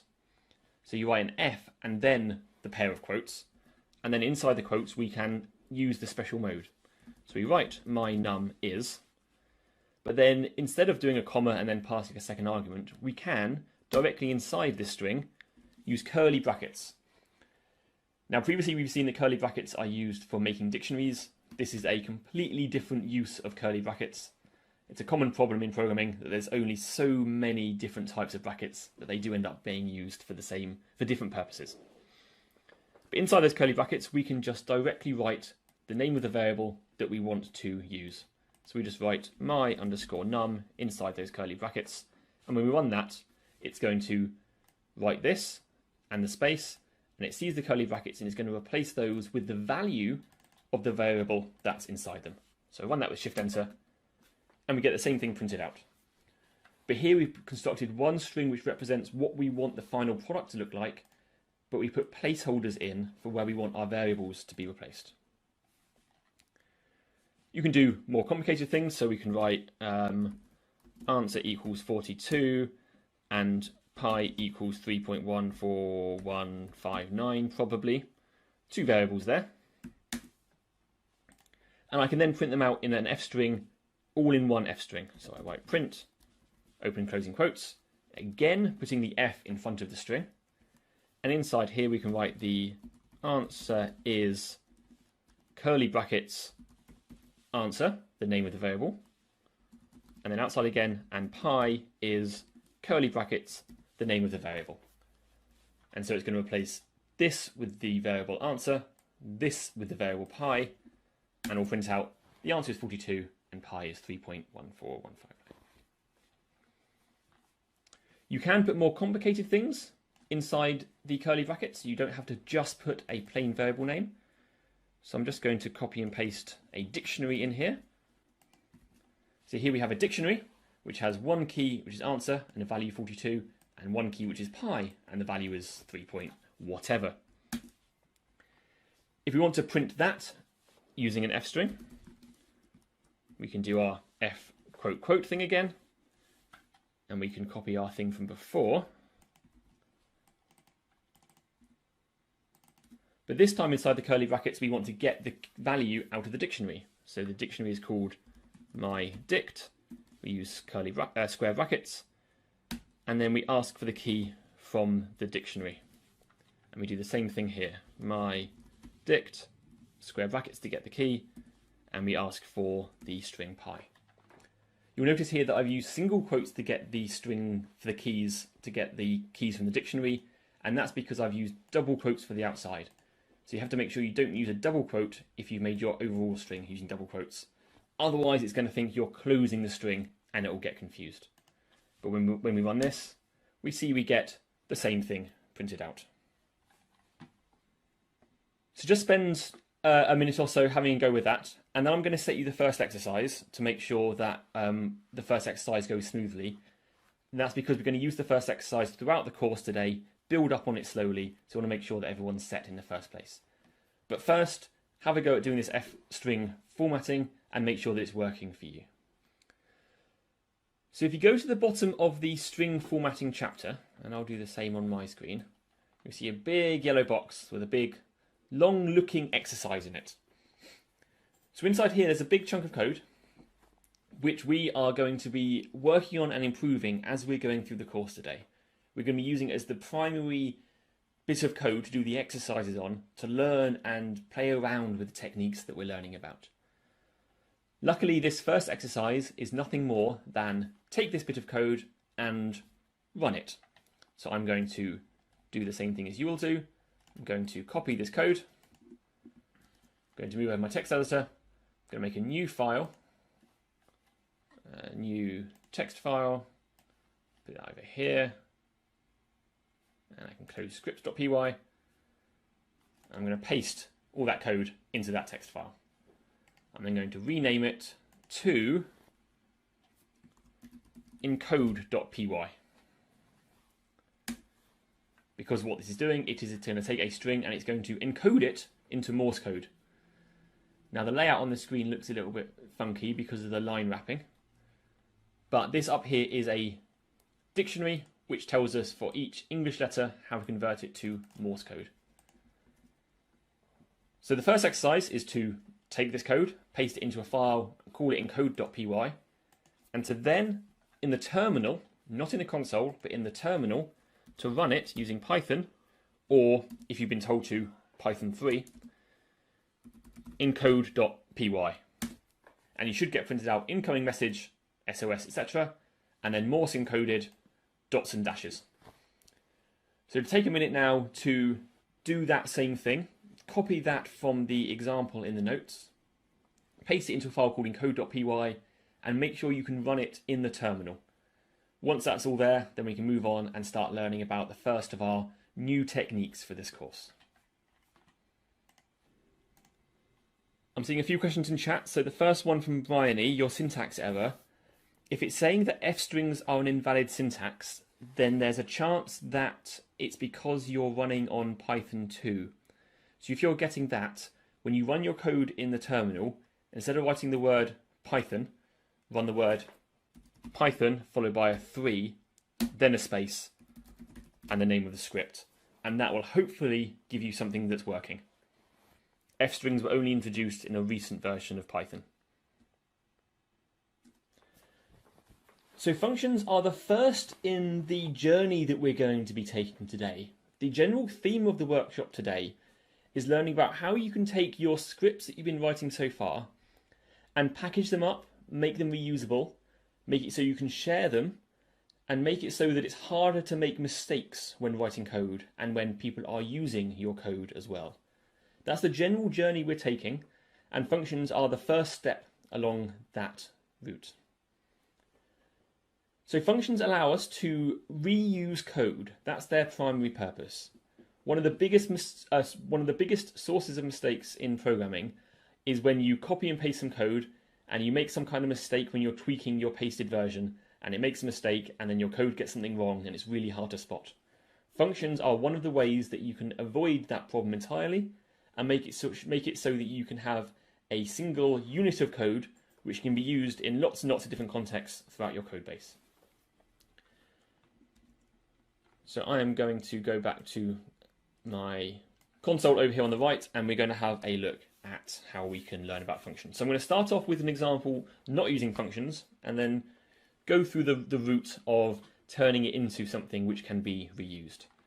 So let's start off with writing a little bit of code which is going to add together the contents of two lists. So we make a variable A which has got some numbers in it, 1, 2, 3, and 4, and a variable b, which has got some other numbers in it, uninventively 5, 6, 7, and 8. When we run that, we've got our two variables ready to go. Then we're going to write our bit of code which is going to add those two lists together. And by add the lists together, I mean add the first two elements, i.e. add 1 and 5, put that into a new list. Then add 2 and 6 together and put that into a list, add 3 and 7, put it into the list, and then add 4 and 8. So we're going to be adding the lists together pairwise. In order to have something to put our result into, we have to start off by defining an empty list, which I am going to call C. Then we're going to write a loop which loops over A and B and adds them together and puts the result into C. So we write a for loop, and I'm going to write A element, B element. So A element will represent 1, 2, 3, and 4. B element will represent 5, 6, 7, and 8. For those two in, and I'm going to use a function called zip here, which you can pass multiple lists to, and it allows you to loop over both lists at the same time. So we pass A and B into the zip function. This is going to loop over the two lists simultaneously. The first time around the loop, it will give us the first item from each. Next time around the loop, it will give us the second item from each, and so on and so on. We then append our result into C, and we compute our result by adding together ALM plus BLM, if I can spell. We run this code here, and it's going to go ahead and do the calculation. Finally, we print C to have a look at what's inside it, and we see that C contains the correct result. We're going to be using this bit of code in a few examples today, so make sure you understand what's going on here. But with that, we're going to have a look at how we can turn this into something which is reusable. When you're writing code, whether it's a small script or something on a much larger scale, doing a large piece of scientific analysis perhaps, almost all code can effectively be broken down into three main sections. The first section is the bit where you read in your data and prepare your inputs. This is what we've simulated here by defining these two lists. The second chunk, and often the largest chunk of your script, will be the part where you do some kind of analysis to your data. Here we're simulating our data analysis by just adding together the two elements. This is where you might run some kind of simulation or a model or do some kind of numerical analysis to your data. The third section that's present in most code bases is then doing something with the output of that simulation. This is often something like save it to a file. It's often a very short part of your code. But thinking about your code in these three sections often helps you think about the flow of data and work out how you can construct a pipeline to analyze it in the most effective way. Because you'll often find yourself doing similar analyses each time, you'll often in 1 week be doing analysis which uses a particular function, and then later on you'll be using that same bit of functionality in a different analysis. It's useful to be able to package up the middle step into small pieces which can be reused in multiple places. And that's what functions allow us to do. So we're going to look at this middle part of our analysis here, and we're going to wrap that up into something which can be reused. And so instead of us having to use 3 lines of code every time to do that functionality, we can instead have a single line of code we run to call the function which implements it. So we start a function definition with the def keyword, which stands for define, because we are defining a function. We then give the function a name. And now this is the name we are going to use when we call the function. In the same way as we call the print function, somewhere there is a bit of code that says def print. Here we are defining an add arrays function. Then we need to tell it what arguments it should expect to receive. And we do that by using round brackets. Similar syntax to use when calling a function, but here we are just defining it. And we say that this function, when it's passed the arguments, is going to refer to them as x and y. So this function, when called, should be given 2 arguments. We then describe the body of the function. Notice that when I press enter after the colon at the end, it automatically indented. Like with for loops and if statements and so on, Indented code means it's part of the thing that's above. So all of this code is part of the function. I'm then going to effectively rewrite this bit of code here, but inside the function. I'll use different variable names to make sure that we don't get confused. So I'll make a variable called z, which is going to be our accumulator. We write for x elem y elem in zip x y z dot append x elem plus y elem.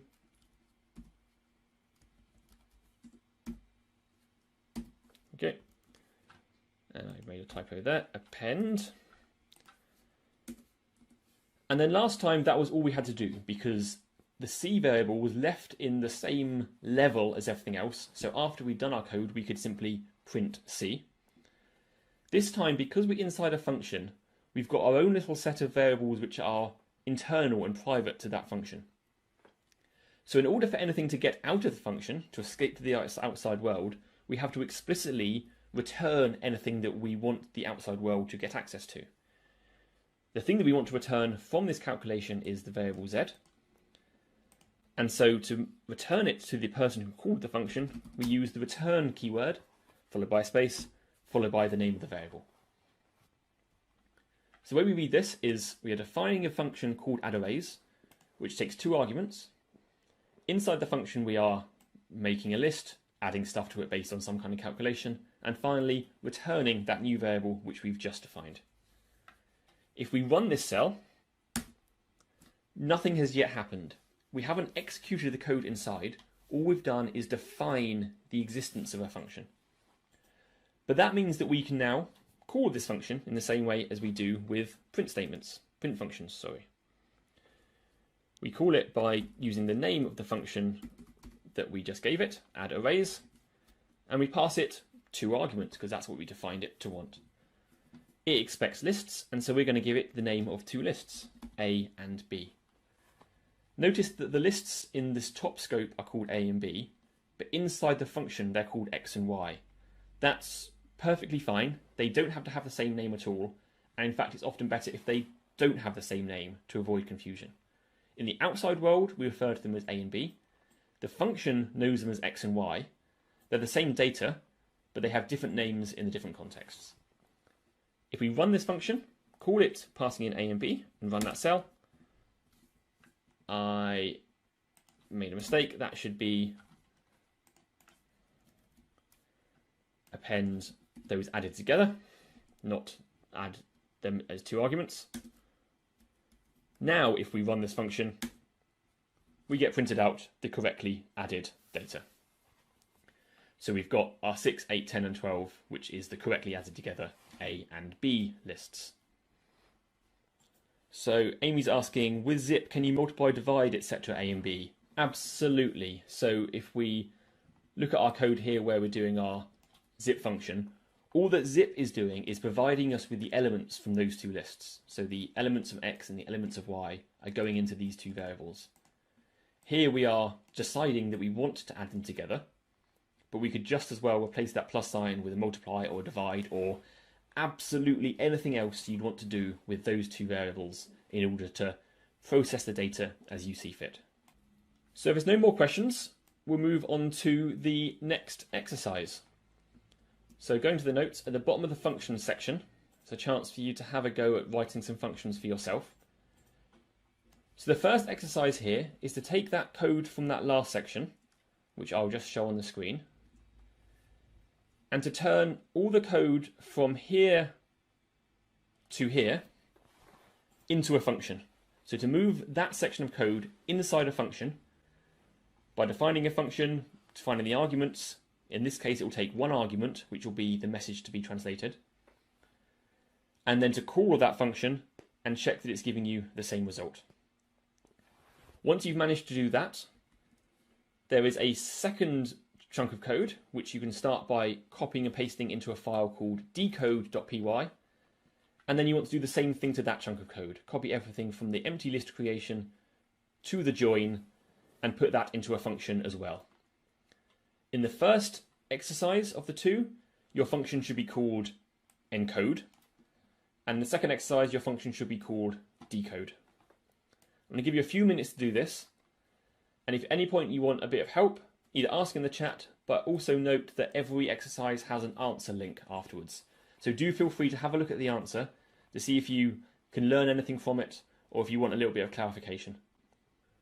Lucas is asking whether it matters where you define the function. For example, in MATLAB, they have to be defined at the end of a script. In Python, you can define a function anywhere at all. As long as you've defined it before you call it, everything's going to work out absolutely fine.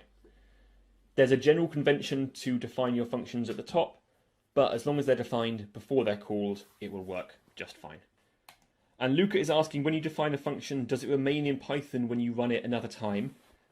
No, a function defined will only remain as long as that script is being run. We'll see in the next section how you can write functions and have them used in multiple scripts, so you're probably predicting the future a little bit there. But on the whole, you define a function, it exists in that script, and you can use it for the rest of that one script. I'm going to go through turning encode.py into a function on the screen now in front of everyone. So whether you finish this section or whether you're still working on it, if you want to watch along to see how I'm doing it, feel free. Otherwise, if you're still working on the exercises and you just want to concentrate on that, feel free to carry on for a little bit doing that. So if we look at encode.py, the bits of code that we want to turn into something reproducible are the bits that actually do the conversion. These lines at the top of the file are our data reading in. They're setting the initial inputs to the whole thing. Both some data that's used for the conversion, as well as the message that we want to convert. These lines of code here are the bit that's actually doing the conversion. They start by making a list that we're accumulating into. They loop over the message and convert each letter in turn into the Morse code equivalent. And finally, once all of those converted letters have been put into the Morse list, we join together all of those Morse letters using spaces and put it into this variable Morse_message. So this is the section of code that we want to turn into something reproducible. This is the thing that we might want to call in different contexts. We don't always want to only call it on this particular message. We might want to call it on other messages. So we want to turn it into something reusable. We start off by defining a function. Define encode. Choosing a name for a function can be a little bit tricky sometimes. The main bit of advice I would give you is keep it short and use something which is generally an action or a verb. When you call a function, you want it to perform some kind of action, and so you should name your function in a verb sense. So this function is going to encode something. It's going to take an argument. The argument is going to be called message, and we end it with a colon. All of the code inside, we then want to indent, because that is all now part of that function. At the end, what we need to do is return Morse message. So the input comes in here, gets looped over, and then the output is put into Morse. We convert Morse into Morse message using the join, and then we return our final output. Now that we have our function, we still need to call the function. If I ran this code now, we would get an error saying, I don't know what Morse message is. So we need to make sure we call the function. I'm going to scroll down a little bit. And we call the function by using the name of it in code, call it like a function, and pass in the argument as message. The result of that function, which is what's returned here, needs to be put into a variable. And so let's call that Morse message equals. We can now save that and run it, and we get exactly the same output that we got before. The one thing I'd like to point out, which I alluded to before with our A's and B's and X's and Y's, is that this variable here is called message, but we're also calling the variable inside our function message. That's just because that's how the code looked before we functionified it, but there's no reason they have to have the same name. To make that clear, I'm going to change our internal variable names inside our function into something else. So I'm going to just call that, I'm going to call this M, and I'm going to call this M, So the message that we want to convert is called m, and that's the variable name we pass to the function. Inside the function, it refers to it as message, and finally returns Morse message. Also, these two variables don't have to have the same name. So to make that clear, I'm going to call our outside of the function variable Morse underscore m, and do the same thing with both of these. So outside of the function, we just have m and Morse m. Inside of the function, that's where we've got our long variable names. There's nothing implicitly wrong with using the same names outside and inside, but I wanted to show you that they don't have to be the same. And to demonstrate it, I will then run that bit of code. The process for the decode function works in exactly the same way. There's a bit of setup at the top, which is defining our variables. Then the bit that does the decode works like this. We've turned it into a function by indenting it, called it in code, finally called it, and printed it out. I imagine that some of you attending the course today might have done functions before. It's always difficult to know what the introductory level of everyone's knowledge is, but certainly by the end of the course today, we want to make sure that everyone's up to the same level with all of the topics that we're covering. So I want to try and make sure we're not leaving anyone behind. So now we've got our encode and our decode files, and I'll show that Python decode.py works as well. It prints out SOS, we have hit an iceberg and need help quickly. We are ready to move on to the next section. So looking at this code so far, we've got some information that is being duplicated between these two files. So first of all, there's this letter to Morse dictionary at the top, which is in decode.py, but it's also in encode.py. So this is something which is central and core to the process that we're doing. It's some kind of static data that's being used as part of our algorithm to do the calculation that we're asking for. But there's other text or there's other code inside this file which is specific to the problem at hand. In this case, it's the message that we're translating. You can imagine this being a stand-in for the data that I want to analyze today, or the database that I'm getting data from that I'm looking at today. So there's some things in this file here which are usable in all contexts, no matter what kind of message I want to convert to or from Morse code. And there's some code inside these files which is specific to the task at hand that I'm doing today. And so the first thing to think about when you've got code like this is to start thinking about which parts of your code are today's job and which part of your code are going to be useful in the future when you're working on a similar task a week, 6 months, 5 years down the line. Think about which parts of your code are generalizable and which part of your code are specific to your job today. Once you've got in your head how various parts of your code base fall into one category or another, you can start making it so those parts of your code which are generally usable can be extracted out and put into something which can be used in multiple different scripts without having to copy and paste them. And this is how we're going to carry on our journey towards making our code more reusable and harder to make mistakes with. The first step was we've got some lines of code, and so we turn it into a function so that we have a defined interface of what goes in and what comes out. And so we no longer have to care about what's inside the function. We just call it and we expect and assume that the internals are going to work correctly.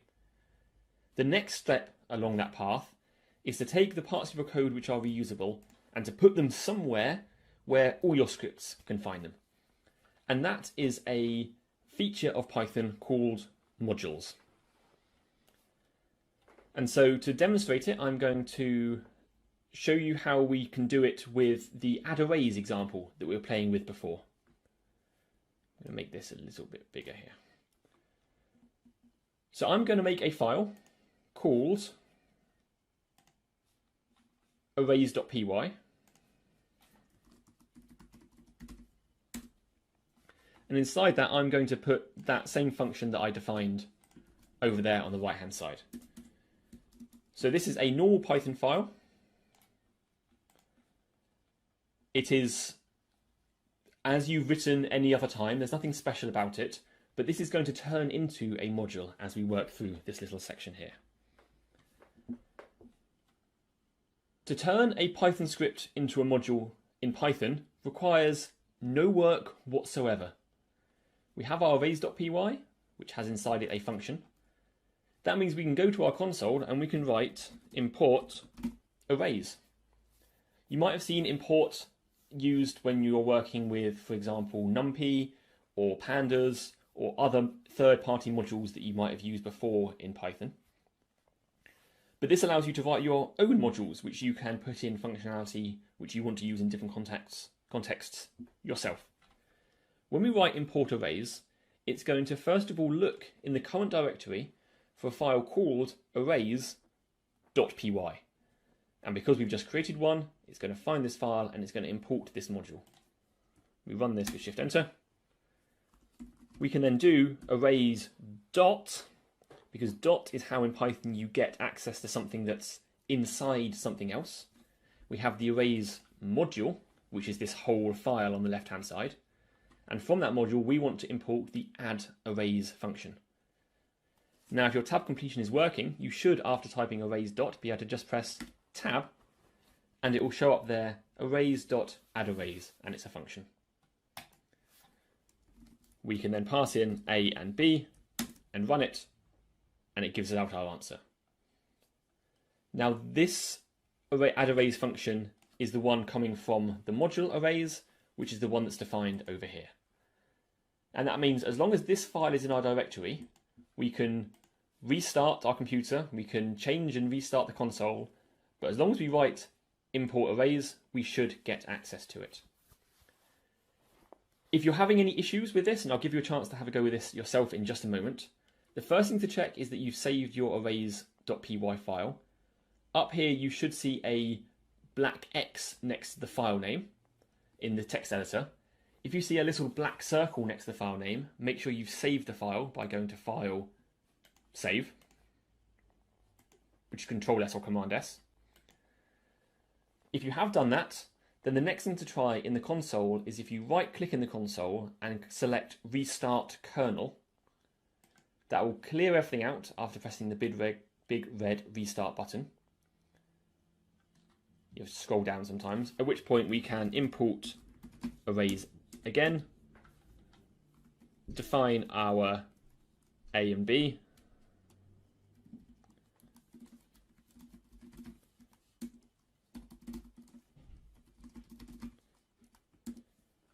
and then we can call arrays.add arrays A, B. So if you're having issues, try right click, restart kernel, run those lines of code again and see if that works. I'm going to give you a minute now to have a go at that yourself. Then I'll carry on with the next little section. So Katie's getting an error, module not found error, as is Sophia. So the first thing to check there is that, as I said, when you do import arrays, it's going to look for a file called arrays.py in the current directory. So inside the box here, try running %ls and then press enter, and you should see the same list of files here printed in the console as you do on the left hand side in the file browser. If you see a different list of files, then you will have to make sure that you're in the same directory between the two places. So check that you're seeing the same list of files first, and if you're not, then let us know. Good, I'm glad that fixed your problem, Katie. It does get a bit confusing, and JupyterLab isn't always very good at keeping everything in sync. So that's always worth checking that you're in the right directory in all of the different places that need to be kept in sync.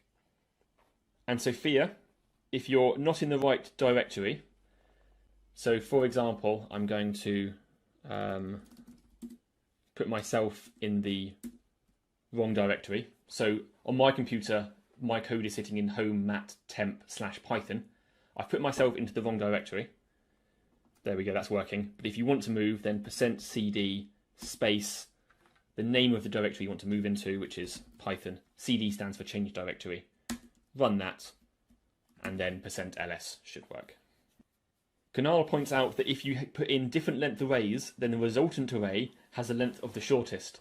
That's a very good point, and later on in the course today we'll be learning how we can check for errors and raise errors in those situations.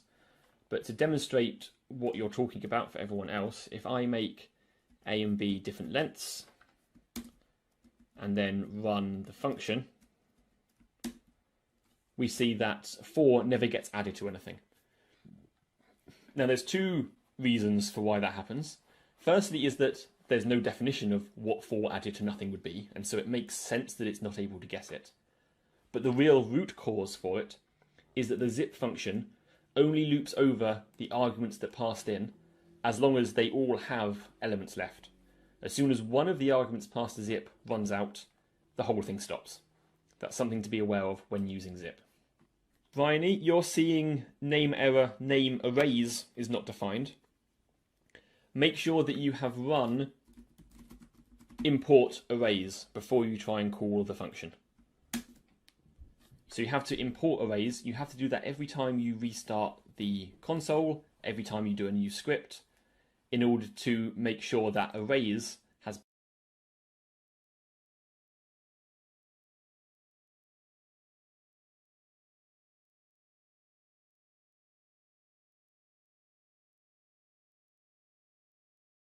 a folder called my code. You could run something like mycode.arrays, and it would look inside that folder for that module. Otherwise, when you've got much larger collections of code, there are places you can put them centrally on your computer where it will always be able to find them regardless of which directory you're in. The next thing I want you to do is the exercise at the bottom of the modules page. So in this exercise, we're going to take the code from our encode.py and our decode.py, and we're going to extract the common core elements and move them into a file called morse.py. Then we're going to edit our encode and decode to import Morse and call the functions that are defined inside the Morse module. You can test it in the Python console if you want to, but if you do, you will have to do the right-click restart kernel trick. Otherwise, it's not going to import any changes that you make to your modules. But spend some time on that. Make sure you're able to convert your Morse code stuff into one module called Morse, and then import it in the other two files. I'll go through the answer to that exercise now with you all, how we can turn our Morse code functions into modules. So I'm going to close arrays.py. I'm going to make a new file over here. And I'm going to call this file, rename morse.py. So encode and decode are going to represent our tasks that we want to do today. We're going to pretend that we're a Morse code operator. We've received a message and we want to turn it into Morse code. And this script here should just do the task at hand. It should define an English message, and then it should work out what the Morse code message is. Likewise, decode.py is just going to define a Morse code message. It's then going to call the decode function to get back the English message. All of the stuff that does the conversions, we're going to move into morse.py. The first thing we want to move in is our two functions. So we take decode, I'm going to cut it with Control X and paste it into morse.py.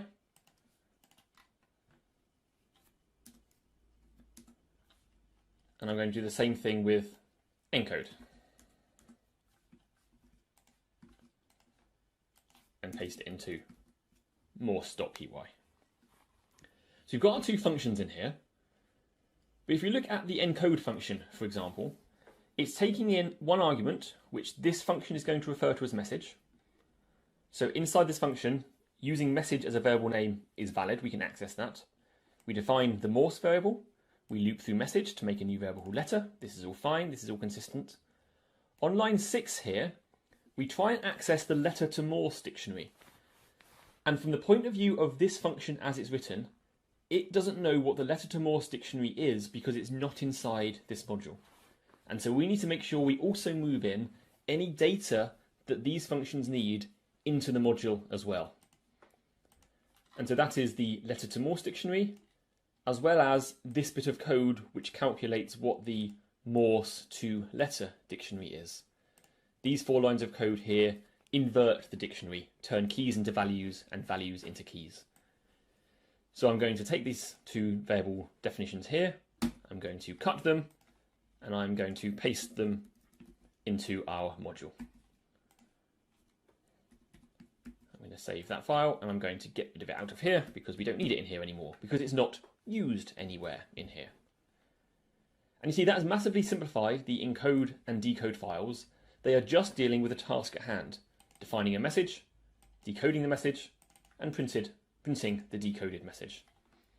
All of the complicated stuff is locked away inside morse.py, which the users, encode and decode.py, don't have to care about. They don't have to understand what's inside here. They just have to trust that calling those functions is going to work correctly. We can do a quick test of this by going over to our console, doing import Morse, morse.encode, and let's encode SOS because I know what the answer should be. Gives us back ... .. So this function here is doing the right thing. We've got it from the Morse module, which is morse.py, called the function, it's given us the response. In order to do the same thing to our encode and decode files, there's one other change we have to make, and that is we have to explicitly import our module that we've just created. Imports in scripts always go at the top of the file by convention. So import Morse, and now encode as a bare name doesn't have any meaning by itself. It is now inside the Morse module, and so we have to write morse.encode. Importing a module doesn't automatically make everything inside it globally available.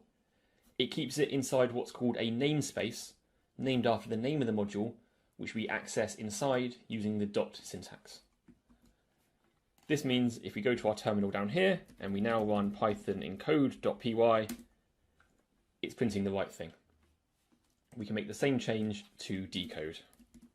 Import morse, morse.decode. Printing out correctly. And so now still our job we're working on today's script is nice and short and to the point. We define our data, we process our data, and we print the result. Likewise with encode.py, define our data, do something with our data, and then print the result. The complicated stuff's locked away in the module, morse.py, and once we've written it and it works, we don't have to worry about it again. We can just import it and use it. We saw before how moving our code into functions allowed us to define the interface that they had. We would say this function should have these inputs and it should have these outputs. We also then saw how moving them into modules allows us to reuse those chunks of code in different contexts, in one file or in another or in the console. The last thing I wanted to show about what modules and functions provide for us is the ease with which we can test that our code is working how we expect. If I make a new file up here, I'm going to make a text file called test_morse.py. I've got a module called morse.py, and alongside that I'm going to make a second file called test_morse.py. So it's the same name, just with test in front. This is a convention I like using for every module that I write, to write a file alongside it with the same name but with test_ at the beginning, in which I put a little bit of code which I can run to check that the module is doing what I expect. So in order for that to work, we have to start by importing Morse. And because our code that we've written is an encoder and decoder, that allows us to test what's called a round trip. We encode a string, decode it again, and check that we get back what we started with. So let's make a message, hello everyone.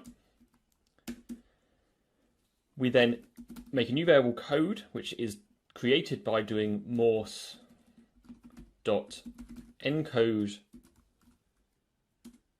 message. I then take the result of that and pass it to morse.decode straight away without doing anything to it, and assign that to decoded.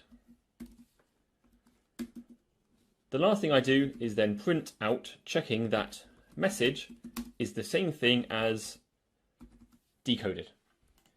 If message, which is our starting thing, once it's been encoded and decoded, is the same as the result, then we know everything's working well. And so I can run this script anytime I like with Python test morse.py, and as long as it prints out true, I know that everything's working. And that allows me to go to my morse.py, change stuff around, fix bugs, try and re-implement it in a different way. And as long as my test is returning true, I have decent confidence that the code is still working and that I haven't broken anything. This is something I highly recommend getting the habit of doing. This is the first step towards testing your code, but there are much more flexible, powerful, and useful techniques that you can use, and we cover those in our other course, Best Practices in Software Engineering. So do check out that course if you're interested in seeing how you can do more with testing. But for now, in this course today, this gets us most of the way there towards checking that our code is working how we expect. We're now going to move on to the largest chunk of the course today, if I go to the notes, and that is classes and objects. Now, classes and objects are something that a lot of people struggle with when they first start learning Python. It does take a bit of a conceptual shift as you're going through, but I'm hoping that I can take you on the journey today to show you how they can be useful and how you can use them in your own code. They fit in the same kind of story that we've been telling so far. We started with functions, which allow us to package up chunks of functionality and give that a name and make it so we can reuse it in different places. We then packaged up those functions and put them into modules, which allowed us to use that function in different scripts or in the console, however we saw fit. The next step along that journey is to learn how we can package up not just bits of functionality, but combine together data and functionality all into one blob, which we can reuse in whatever context we see fit.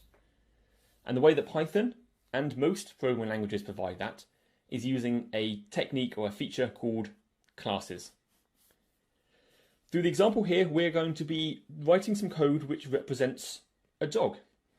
And so I'm going to go ahead and start writing some code. I'm going to do it in the console because we're going to be interacting with it. I'm going to restart the kernel just to clear everything out. And I'm going to clear the console cells just so that it's a nice clean slate. So let's make a variable called our dog. Now, the dogs that we're representing inside this code here are going to have a couple of attributes to them. And of the functionality that we've learnt so far, either this course or previous courses, the obvious thing that we'd reach for would be a dictionary, a thing that we can use to bundle together a bunch of disparate pieces of information. So let's go ahead and make a dictionary. The key is going to be name, and I'm going to get some audience participation here and ask in the chat if anyone has an idea of what we should call our dog. I'll go with Bruno. Bruno. The other bit of information we're going to store about our dog is its colour. Now, what colour is Bruno? I guess brown would be the obvious answer, but anyone got any other ideas? Yep, let's go with brown. That's fine. And I'll do lowercase b. So, this is a dictionary which defines our dog. Its name is Bruno, and it's a brown dog. Now, this is a perfectly reasonable way to represent data. As you're developing code with Python, you're bound to very often reach for dictionaries as your way of bundling together disparate pieces of information which are related in some way, and where you want them to have names which you can assign and use to relate to different parts of that object. Because once we've got our dog, we can obviously do something like our dog square brackets name, and it prints out Bruno, so we can get the data back out again. Let's imagine, however, that we've got a function def called describe, which is going to read in this dictionary and print out a message which summarises the core essence of this dog. So it takes one argument, which we're going to call dog, And inside the function, all it's going to do is return a string. In fact, it's actually going to return an F string, as we saw before, which says dog, no, I need the curly brackets, name is dog colour. So it's going to print the name of the dog, the word is, and then the colour of the dog, depending on the argument that we pass in. We've now got our function defined and usable, so we can now call it describe our dog.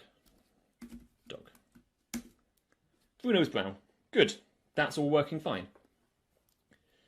The issue comes about when you realise that this function here is making assumptions about the type of data that's passed in. A cursory glance of this, or a comment describing this function, might say this function describe accepts a dictionary describing the dog, and it will print out information about the dog. That's a one-sentence summary of what this function does. But actually it's more than that. It requires that the dictionary has the key name, and it requires that it has the key colour. If you pass in a dictionary which doesn't have one of those two, then it's not going to work. It's going to raise an error of some kind. And so when we're describing how this function works, we would have to tell any users of the function, you have to pass in a dictionary which describes a dog, and that dictionary must have the keys name and colour. And if they make a mistake with that, they're going to get errors, and they're not necessarily going to understand why. One of the important things that you can do as you're developing code is make it so that any functions you write have a well-defined interface, which makes it hard for people to use them wrong. If you write a bit of code which people easily misuse, then it's not going to get very widely shared and people aren't going to want to use it. They're going to want rigid rules which allow them to avoid mistakes as much as possible. And so the main way that we can take something which is a dictionary and create some kind of data type which has a rigidly defined set of parameters or attributes on it is using a class. At its core, a class is a data type which has a strict list of parameters which must always be there, and you can rely on them being there. So let's see how we can take our definition of a dog and turn it into a class. Like with functions, which we start by writing def, we define a class using the class keyword. We then give the class a name. The convention in Python with classes is that you give the name of the class a capital letter at the beginning, as opposed to variable names which use lowercase and underscores. This helps someone reading your code to easily see what are classes and what are variable names. We then follow that with a colon, and then we are writing the code inside the class in much the same way as we do with functions or if statements or for loops or anything else. The main things that sit inside classes are functions. And so we're going to define a function now which is going to describe what a dog looks like. So we do that with def. Now the special function that we have to create to define what a class looks like is called underscore underscore init. There are 2 underscores before and 2 underscores afterwards. This is a special function which is called in order to initialize the class. It's going to set it all up so that we know it has the parameters and the attributes that we expect. It takes arguments because it's a function. All class functions always have to take an argument called self at the beginning of their list, followed by any arguments that we want it to accept, which in our case are going to be name and colour. And it's a function, so we end it with a colon. I'll come back to explain how init and self relate to each other in a little while, but for now we're going to make this dog class, use it, and see how it works. Inside this function, we are going to set some variables, and we are going to set those variables. We're not going to return them at the end, but we are instead going to attach them to this variable self. This variable self is representing the dog in question at the moment, the dog that we care about, the dog that we are currently initializing. And so if you do self.name, we are talking about the variable name that's attached to the object self. We assign that the argument that was passed in, name. We do the same thing with colour, self.color equals colour. At this point we have finished defining and describing our class. That's all you need for a class that has two attributes on it. So we run that cell with Shift Enter and it gives us back no error. So it's worked. That class now exists. In order to make an instance of that class, we call it like it's a function. We need the name of the class followed by brackets. The arguments that we put inside the brackets are the arguments that are going to be passed into the initialize function, not including self, because self gets handled automatically. It's the other arguments that get passed in. So we can pass in Bruno and Brown. We want to assign this to a variable, so let's call it our dog again. We run that, and that has created an instance of the class dog, which we are now calling our dog. Dog with a capital D is a class. This code here defines a class. This variable here, which was created from the class, is what's called an object or an instance. Now that we've created this thing, we can go ahead and use it. We can say our dog.name, run that, and it tells us that our dog is indeed called Bruno. So we're accessing attributes on our dog with a dot syntax followed by the name of the parameter that we care about. And that is in contrast, if I scroll up a moment, to our dictionary style where we gave the name of our variable followed by the square brackets syntax. So if you've got a dictionary, use the square bracket syntax. But because we're now inside using a class, we can use the dot syntax. We can obviously do the same thing with dot color, and we get out brown. This means we can now adapt our describe function so that instead of taking a dictionary and assuming that there's a dictionary being passed in, we can have it so that it assumes a dog object is being passed in. So here instead of instead of dog square brackets name, we do dog.name, and instead of dog square brackets color, we do square brackets color. We can now call the describe function on our dog, and it prints out Bruno is brown. So take a minute now yourself to write this code, copy it in. It's all written in the notes, so feel free to copy and paste it from there or use that as a reference. Spend a minute writing that code, running it, making sure you can make instances of your dog. You can get the attributes out again and adapt the describe function so that you can pass in a dog object using the dot syntax, get the attributes out and describe the dog and have it all work correctly. One way of thinking about a class in Python, and in fact in most programming languages, is that it can be seen as a template with which you can create objects. So the code here doesn't represent one single dog, it represents all possible dogs we might want to create. So here we created one instance of the dog class, we called it Bruno, and we called the variable name our dog, but we can create more. We can create an other dog, and there's been some great examples of dog names in chat, and let's go with Achilles. And what colour is Achilles? Achilles is blue, a very unusual colour for a dog. It's probably been mistreated. There we go. And I'll just run that our dog Bruno line again, so they're next to each other. So here we've called the dog class 2 different times. Each time we've called it, we've created a different object. And so the way that works when you're inside your class is that when we called our dog, and we call dog Bruno Brown, dog is then going to look at the dog class.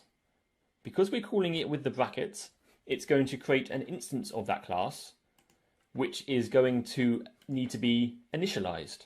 And so Python will automatically call this magic function underscore underscore init, sometimes called dunder init for double underscore init.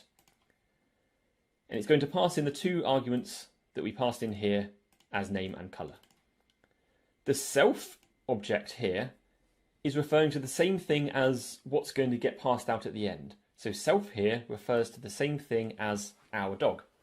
And so when we do self.name, we are effectively doing our dog.name equals, which is why our dog.colour, our dog.name give the right thing. When we call this class a second time, when we did other dog, this time in the function, name and colour are obviously different because we're passing in different arguments, but self is also pointing at a different object. Self this other time is pointing at the same thing as other dog. And so self is the special argument in any class function which gives you access to the object that you're currently talking about.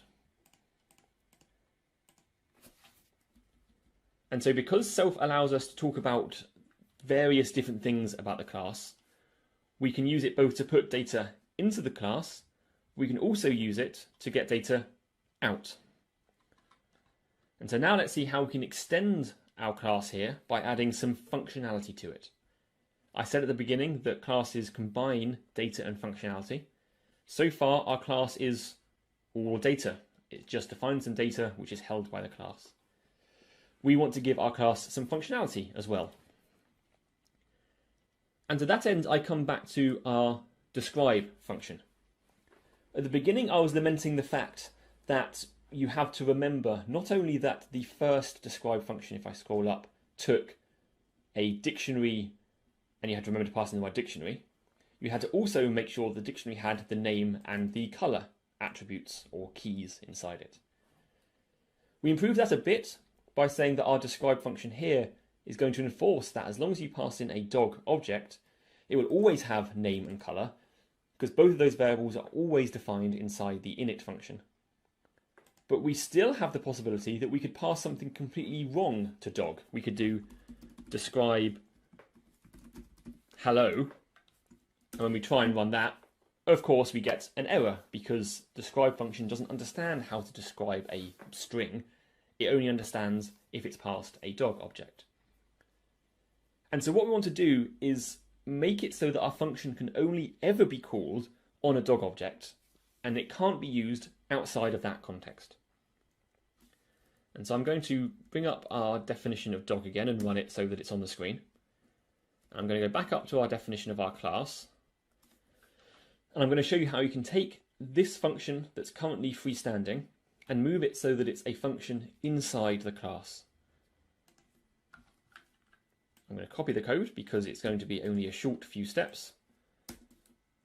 We move it so that it is alongside the init function. We paste this code here and make sure that it's indented so that it's at the same level as init and the internal indentation is all the same.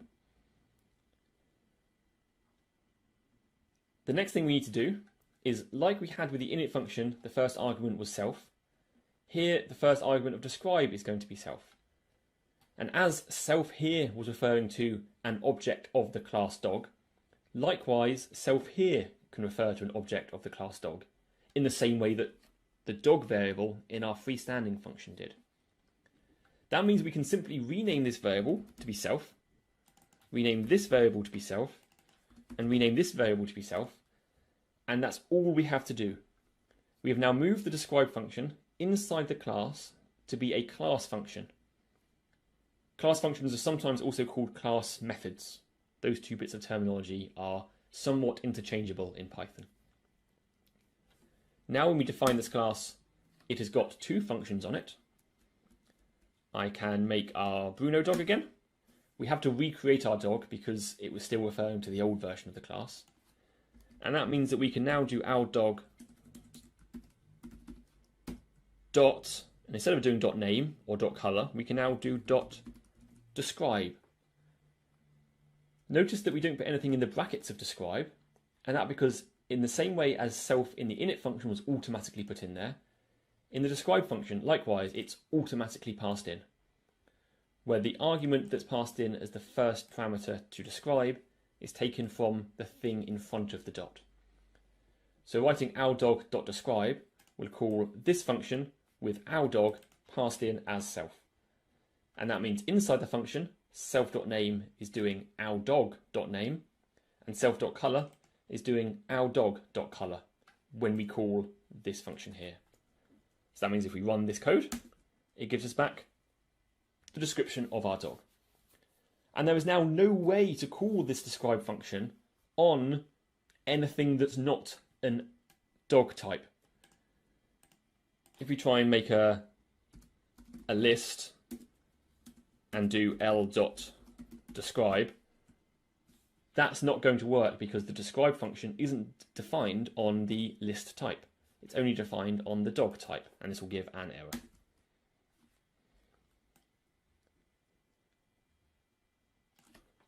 So I'm going to ask you to take a moment just now and do this same exercise with your dog class. Take the describe function, move it inside the class so it becomes a class function or a class method. Redefine your dog. Of course, you can give it any name and colour that you wish. And check that calling ourDog.describe does the right thing and prints something out. Take a minute or so now to do that, and then we'll be moving on. Harry, you're seeing a strange output of bound method dog describe and then a whole lot of hexadecimal, and I bet I can reproduce that. So I imagine what you've done is type something like ourDog.describe and then haven't passed the brackets afterwards. So if I run that, I get a very similar thing. And this points to an interesting feature of Python, which we cover in more detail in our Parallel Python course, and that is functions exist as objects in their own right. If you don't put the brackets afterwards, it tells you that thing you just told me about, that's a function, or as it calls it, a method that's been bound to the class. And so if we put the brackets afterwards, it does the right thing. So far, our dog is a little bit sad, really. It has a name and a colour, but it doesn't have any functionality. It can't do anything. It's entirely static. We create it, we give it a name and a colour, and then it exists in that form, changeless for eternity, or at least until we turn off our computer. We want to have the ability to represent data inside our classes which can potentially change over time. Something which is going to represent the state at one point in your program, you call some functions and it keeps track of things, and it has a different state at another point in your program. So we're going to make a new parameter or new attribute of our class, which, unlike these two arguments here, we're taken from the argument list, you can just make static data which is attached to your class. So we can make a new variable, self.energy. This is going to represent how much energy our dog has. Now, if anyone has had a dog, you'll know that they have a lot of energy. But we're going to pretend that initially our dog is always created with an initial energy of 1 in some kind of units undefined. So this parameter here, this attribute, isn't being defined based on an argument being passed in, it's just statically defined to any new dog that's created to always have an energy of 1.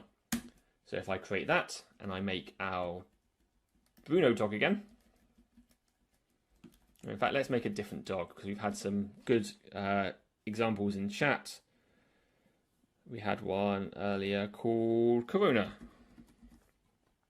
And I'm going to make Corona gold. So now our underscore dog dot energy is number 1. It's got an energy of 1, so we've got some information about it. So that's all very well. We can, change the energy to be 100, and then it's got an energy of 100. But it's nice to, instead of having to dive into a class directly and change its parameters, to instead have functions which do the actions which we want this class to perform and keep track of the internal state for us. So we're going to be adding some more functions to our class which allow us to exercise our dog. So the exercise function is going to reduce the amount of energy that our dog has.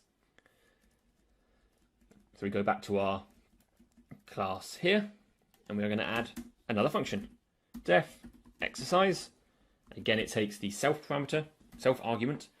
It's very easy when you're writing functions into classes to accidentally forget the self but you'll quickly notice it when you try and use the code.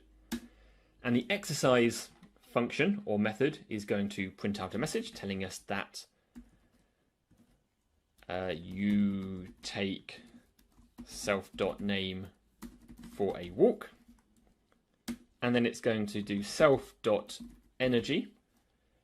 Notice that self here is the argument that's passed in, so it's going to be referring to the same thing as this. Minus equals, that's how you decrement or decrease a number by a certain amount, 1. So this function will print out something and then reduce the energy by 1. So if we make our dog Corona again, we print out the energy. Our dog dot exercise. It prints out the message. We took Corona for a walk. If we look at the energy a second time, we see the energy is now 0. If we make a second dog, to drill home the point that each dog object is an independent thing, if we make our Bruno again, other dog,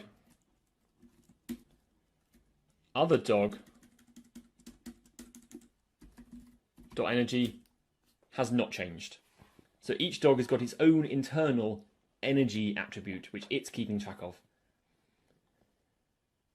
So have a go at implementing the exercise function now, as well as adding in the energy parameter. Once you've done that, have a go at making a fourth function on the class called feed, which is going to feed the dog and increase the energy by 1.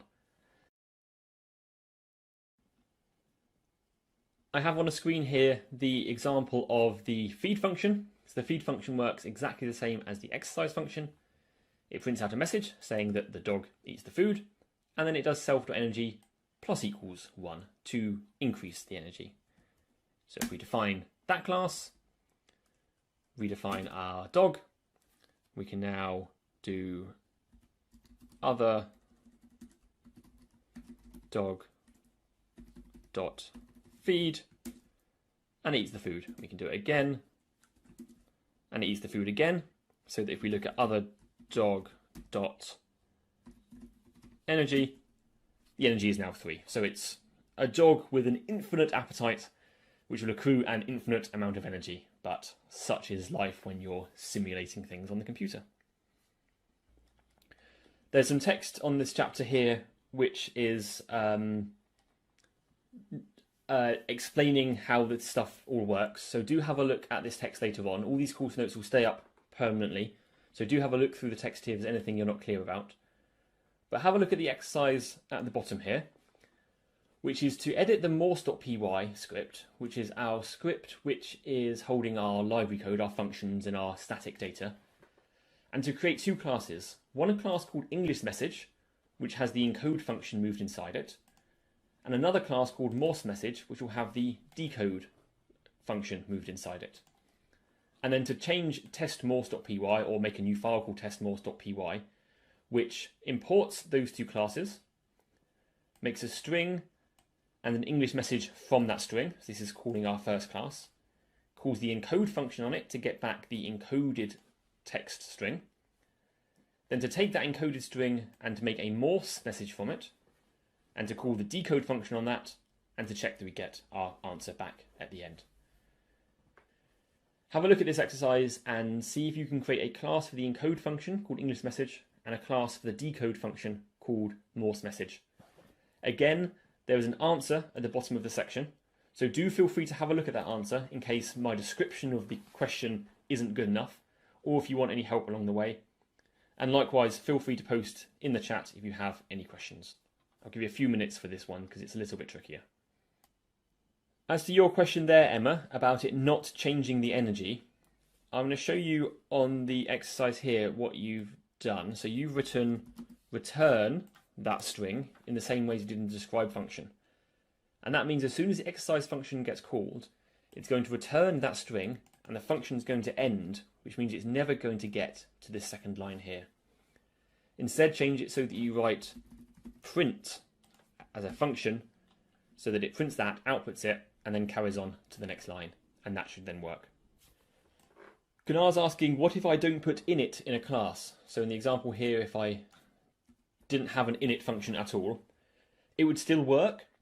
It would mean that you can only call your function or create an object of your function without any arguments at all, which means that none of the parameters or the attributes of it which are assumed to be there will be created. You will effectively create an empty class which has no data, which only has functions. It's a perfectly valid thing to do if you want to bundle up a few of your functions under some kind of namespace. But on the whole, you usually want to have some data in your class as well as functions to act on that data. I'll go through the answer to that exercise on the screen now, so you can all see how I can convert a function and some associated data into a class which is encapsulating both of those things. The easiest place to start is with the function here, and we write class English message. This class is going to represent a normal string, an English string, which is going to have an encode function on it, which is going to return to us the Morse encoded string. We want to indent this, and we'll come back to the rest of what we do to that in a moment. We have to make an init function, and the init function, like all functions, takes self, and that is and message. So we're going to make one class which represents a message, and that message is going to be wrapped up and saved into the class with self.message equals message. The other thing that we want to save into our class, because we want to use it inside our function, is the letter to Morse dictionary. So I'm just going to copy, in fact I'm actually going to cut it, and paste it into here, make sure everything's indented nicely, and write self.letter to Morse. So this is saying that our class is going to be initialized, or an object of our class will be initialized with an attribute message, which comes in from what's passed in as an argument to the constructor, as well as an attribute which is storing our conversion dictionary. That means in our function down here, where we are going to be converting our message, it has to take the self argument. Now message isn't going to be passed as an argument to self, and that's because we don't need to anymore, because we can access message through self as self.message. And so here, instead of writing message, we want to write self.message. And here, instead of writing letter to Morse, we want to talk about this letter to Morse up here. So we write self.letter to Morse. And I think that is all the changes we have to make. So I'm going to save that file. I did, when you weren't looking, make the same change to the Morse message class, which has got a self.message, a self.morse to letter attribute, and then the same decode function, which had the same stuff done to it. That means that we can come over to our test Morse file, which imports English message and Morse message. It's going to call the English message class and pass in a string. That is going to call this init function with message as the string, which will then be saved as self.message. It calls the message.encode function, where message is the object of that class we just created, which is going to call this function here, do the same stuff as we've been doing so far, and return our message out at the end. That goes into code string.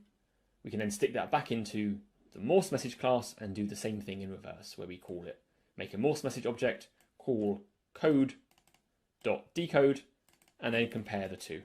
So now hopefully when I run this over here,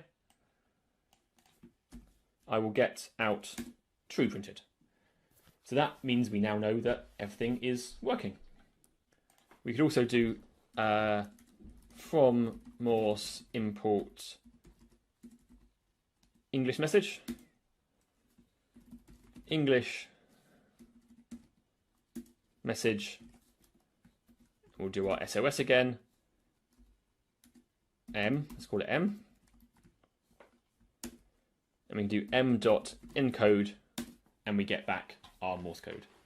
This means we can't accidentally call encode on something which is a Morse code message, and vice versa. It makes sure the type is holding both the data and the things that we can do to it.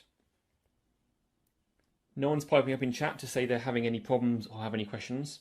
I will say that classes in Python and in any language are often one of the biggest increases in complexity you come across when learning the language. Hopefully I've done a good enough job of explaining how they're used, how you can construct them, and what their purpose is, but they do sometimes take a little bit of experience and practice to get the full value out of them. Kunal is asking why I wrote from Morse import English message there. So I could have written, exactly as I did before, import Morse, and then done Morse.English message, SOS. That gives us back an object of that class. But by writing from Morse import English message, I've extracted out just the one thing that I care about from the module, and so I get access to the class name just by itself without having to write Morse in front of it. So the last section that we'll cover today, actually no, before we do the last section today, a thing about naming. I did mention this earlier, but classes often have these capital letter names like Morse translator or dog. Whereas variable names and function names use this snake case. It looks like a snake because it goes on the ground and it's got sort of up and downs to it. So snake case in Python is used for variables and functions and modules, in fact. Whereas camel case, and it's so called because it's got these humps, is used for classes. If you stick to this convention, then other people reading your code are going to understand what's going on. So the last thing I'm going to cover today is on the next section of the notes, and that's handling errors. So going back to our console, let's have a look at what these dog classes can do. So let's create our dog again so we know what state it's in. And let's make a other dog equals dog Bruno Brown. So we've got our dog defined. Our dog can do things. We saw before, we can perform actions on the dog. We can call these functions and we can do other dog dot exercise. That works fine. And we can do other dog dot exercise and we can exercise it, and then we can do other dog dot exercise, and it keeps on walking and it keeps on working, and everything seems like it's all working well. And that is until we ask the dog how it's doing, and we look at the energy of the dog, and we see that somehow its energy has ended up negative. Now, under very few definitions is a dog with negative energy doing very well. And this is because we've allowed our exercise function to arbitrarily keep on reducing the energy attribute by 1 every time we call it, without any checking that it has energy to go for a walk. And so let's look at what tools we have at our disposal in order to make sure this stuff is being checked as we're going through. So the main tool that we've had at our disposal so far for checking stuff is an if statement. So let's go ahead and use the tool we already know and see how far that can get us. So we only want to exercise if self.energy is greater than or equal to 1. If it's 0, then the dog can't go for a walk because it's going to end up with negative energy by the end of the walk. We are going to allow the dog's energy to get to 0. That just means it's very tired. So if the energy is greater than 1, we allow it to happen.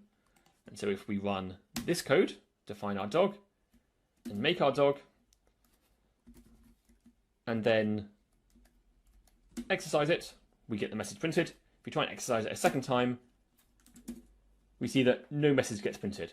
We can exercise it as many times as we want, but if we go back and check what the energy is, the energy has stopped at 0. It's never gone below 0 because we are checking as we go along that the state of the system that we're looking at is in some kind of sensible situation. Of course, it's very easy to miss that this one printed something and this one didn't. And so we really want to, when we're printing these things out, to print something else in the situation where the dog is out of energy. So let's write else, and I'll copy and paste this. The dog is tired, it doesn't want a walk. So if we now run that class and define it, make our dog, and try and exercise it, it works once because we reset the energy to 1 in our initializer. If we try and do it a second time, it tells us that it's unhappy. That's good. We've now got something printed in the good state and something being printed in the bad state. But when you're writing code which is going to be used by other people, it's still very possible to ignore this line accidentally. If, for example, we do this same line of code multiple times because we think that everything's working fine, and then we do afterwards other dog.describe, because we've seen here that we've run this 3 times, we're going to expect that the energy is going to be 3 lower than it was. Now let's look at energy. But actually, it's silently failing, and it's allowing these more exercises to carry on. It's allowing us to keep on trying to walk our dog without us being told explicitly and forcing us to make a decision to notice that it is in fact tired. And so the way that you can raise an error in Python which the person calling your function can't ignore is with a thing called exceptions. And so we can raise an exception in our code. I'm going to make this a bit bigger. By instead of just printing out this message, by writing the word, and I'll make this wider here as well, so that everything fits on the screen, the raise keyword, followed by the type of error that this is. Runtime error. In the notes here, there's a link to the documentation which lists all the different kinds of errors you can raise. In this situation, it's an error which has occurred while the program's running, and so raising a runtime error makes sense. It's up to you to decide what kind of error makes sense for your situation. So now when we exercise that code and we make our dog, and if we try and exercise it too many times, we get an error raised, a deliberate error which tells us that a runtime error was raised and the dog is tired. If we look at where the lines of code raise the error, we see that it's telling us in the exercise function on line 15, we raise the error, but that was called from these lines of code here, which are these lines of code here, and you see it's stopped on line 2. It's tried to exercise it this second time, hasn't been able to, and so these other 2 lines of code here will never ever run. It's forcing us to make the decision about how we deal with this problem. Now, there's a few ways that you can deal with an error that's being raised like this, but one of the most common is using what's called a try except state. A try except block is going to try and run some code, but if an exception or error is raised, it's going to allow us to run a different bit of code to kind of deal with the error that we're seeing. So we write try, and then we put this code in here. I'm going to try and do this, except if there's a runtime error raised, in which case we are going to print something out. And see, now when we run this, it says something went wrong. So this code was attempted to be run, a runtime error was raised, and so this message gets printed out. That's good, we were able to catch the error and deal with the situation, but we've lost the information about why it failed. And so what we can do in this situation is take the error that was raised, capture it, and give it a name by writing as E. Then if we turn this into an F string, we can put E as a parameter inside the F string. So now when we run this, we get something went wrong with trying to access the dog, and then the contents of that error printed out. So printing a logging message when you've got an exception raised is a useful thing to do, but in some situations you can actually deal with the error and fix it in that situation. So for example, we have our try block still, but here inside the exception handler, this except state here, if the dog has run out of energy, we can try and feed it. And if we feed it, then we will be able to exercise it. So we've tried to do these lines. If any of them fail due to a lack of energy, then we end up in this block, at which point we can feed it and try and exercise it once more. So when we run this, we see that one of these lines failed, presumably the first, because we never saw an exercise line be printed. It's gone to this section here, where it has fed the dog, and then it's able to successfully take it for a walk without any further exceptions being raised. So for your homework after this session is to take the ideas that we had here with catching errors and raising them and apply them to the encode and decode code that we have inside our Morse code translator. If you try and translate code in Morse code which contains exclamation marks or @ signs or pound signs, anything like that, it's going to fail. So the exercise at the bottom of the handling errors chapter, I'll leave as homework for you, and it's to take this same idea of try excepts to catch the errors as they're raised and to practice applying the try except statement to them to make sure you get a sensible error message printed out. On the very last page on the notes, there's a link to our summary, which goes through what we learned today, as well as some links to the notes for some of our future courses. So do feel free to have a look at the notes for those and sign up for any of those courses if we're running them in the future. With that, I'll just say again, thank you all very much for being here today.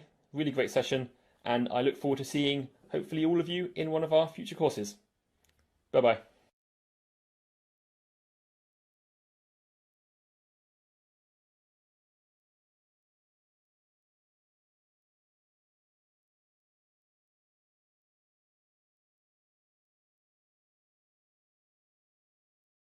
Data analysis in Python. This is a continuation really only from our beginning Python course. We've tried to keep the requirements for this data analysis course as minimal as possible to make it useful to as wide a range of people at the university as possible.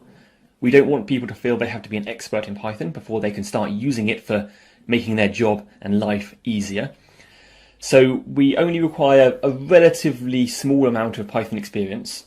But that said, there might be some things in this course which are new to you. So as we're going through, do feel free to ask in the chat if there's a particular piece of syntax or particular function that we're using that you're not sure how it works. Please do post a message and ask a bit of clarification, and we'll try and help out. In order to run the session today, in the previous classes, we've been using Jupyter Lab, which we've installed through Anaconda.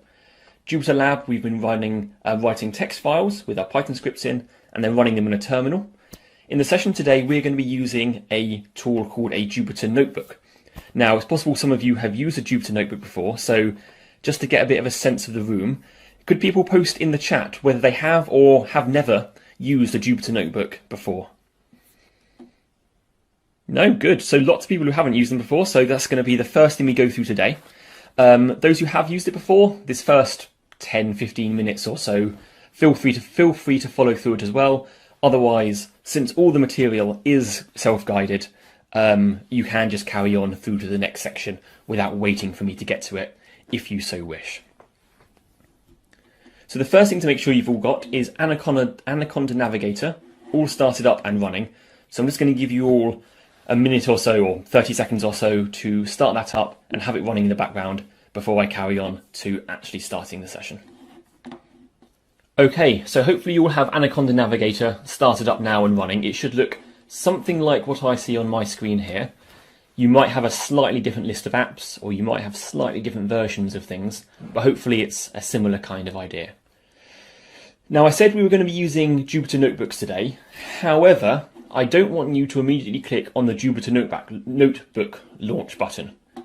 If you do want to use that mode of launching Jupyter Notebooks, it's okay. It's going to work just fine. And if you feel more comfortable there, that's okay. But for the session today, we are going to use Jupyter Lab as the way to start the Jupyter Notebook server. I'm going to explain what these terms mean in a little bit. But if you go ahead on the Jupyter Lab tile, which is probably the first one, and click on the launch button, that should open up in your web browser, one that I prepared earlier, that looks something like this. So I'll just move those to the side so we can see both of them. So click on the Jupyter Lab launch, and that'll open up in your web browser something that looks like this.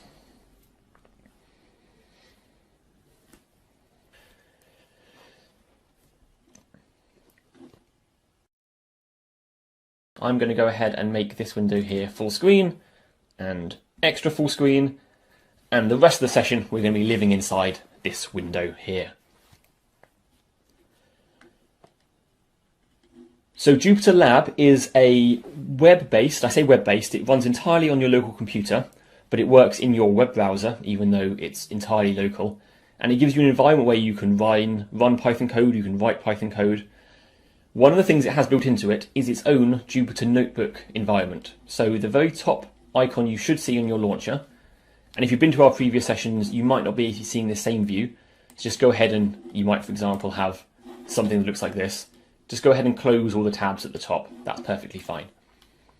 Click on the Python 3 icon under the Notebook header, and that will open up a Jupyter Notebook which should fill the whole screen. So having clicked on that Jupyter Notebook Python 3 tile, you should get something that looks something like this. Now this is called a Jupyter Notebook.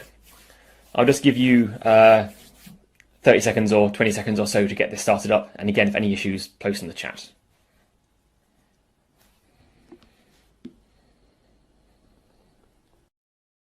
What we have here is a Jupyter Notebook. A Jupyter Notebook is a way of writing and running Python code in an interactive way. And it also provides us with a bunch of extra features which are really useful when we're doing data analysis kinds of tasks. So at the first case, what we can do is we click inside the grey area here and we can type any Python code we like. I'm going to keep it nice and simple. We can print hello. Now, if you just press enter at the end of the line, it just puts another line inside that cell. So it doesn't run the code just by pressing enter. If you want to run this cell, you either click on the plus button just above it up there, or hold down shift and press enter. I'll click the play button this time, but in the course of this session, I'll probably quite regularly be using shift enter or control enter to run the cells. So you will sometimes see me running a cell without clicking it, and that's what's happening there. If I click the play button, it runs that cell and prints hello. It also gives every cell that's been run a number, so you can keep track of which order they've been run in, because in principle it's possible to rerun cells that are further up the page after having run further cells that are further down the page. It can get confusing, and we'll try and cover that later. So I'm just going to switch over to the notes now and copy and paste a few examples from here. So one thing we can do, as I said before, is have code over multiple lines. I'll just show that by typing. So A equals 5, B equals 7, A plus B. If I do shift enter, it runs that cell and displays 12 on the screen. Notice here in this second case, I haven't had to write print A plus B. I didn't need to do this, because the way that Jupyter Notebooks work is whatever the last thing in a cell is will be displayed onto the screen. So here, because A and B has the value 12, it's displayed 12 underneath the cell as the output for that cell. And you see the output and the input have got corresponding numbers.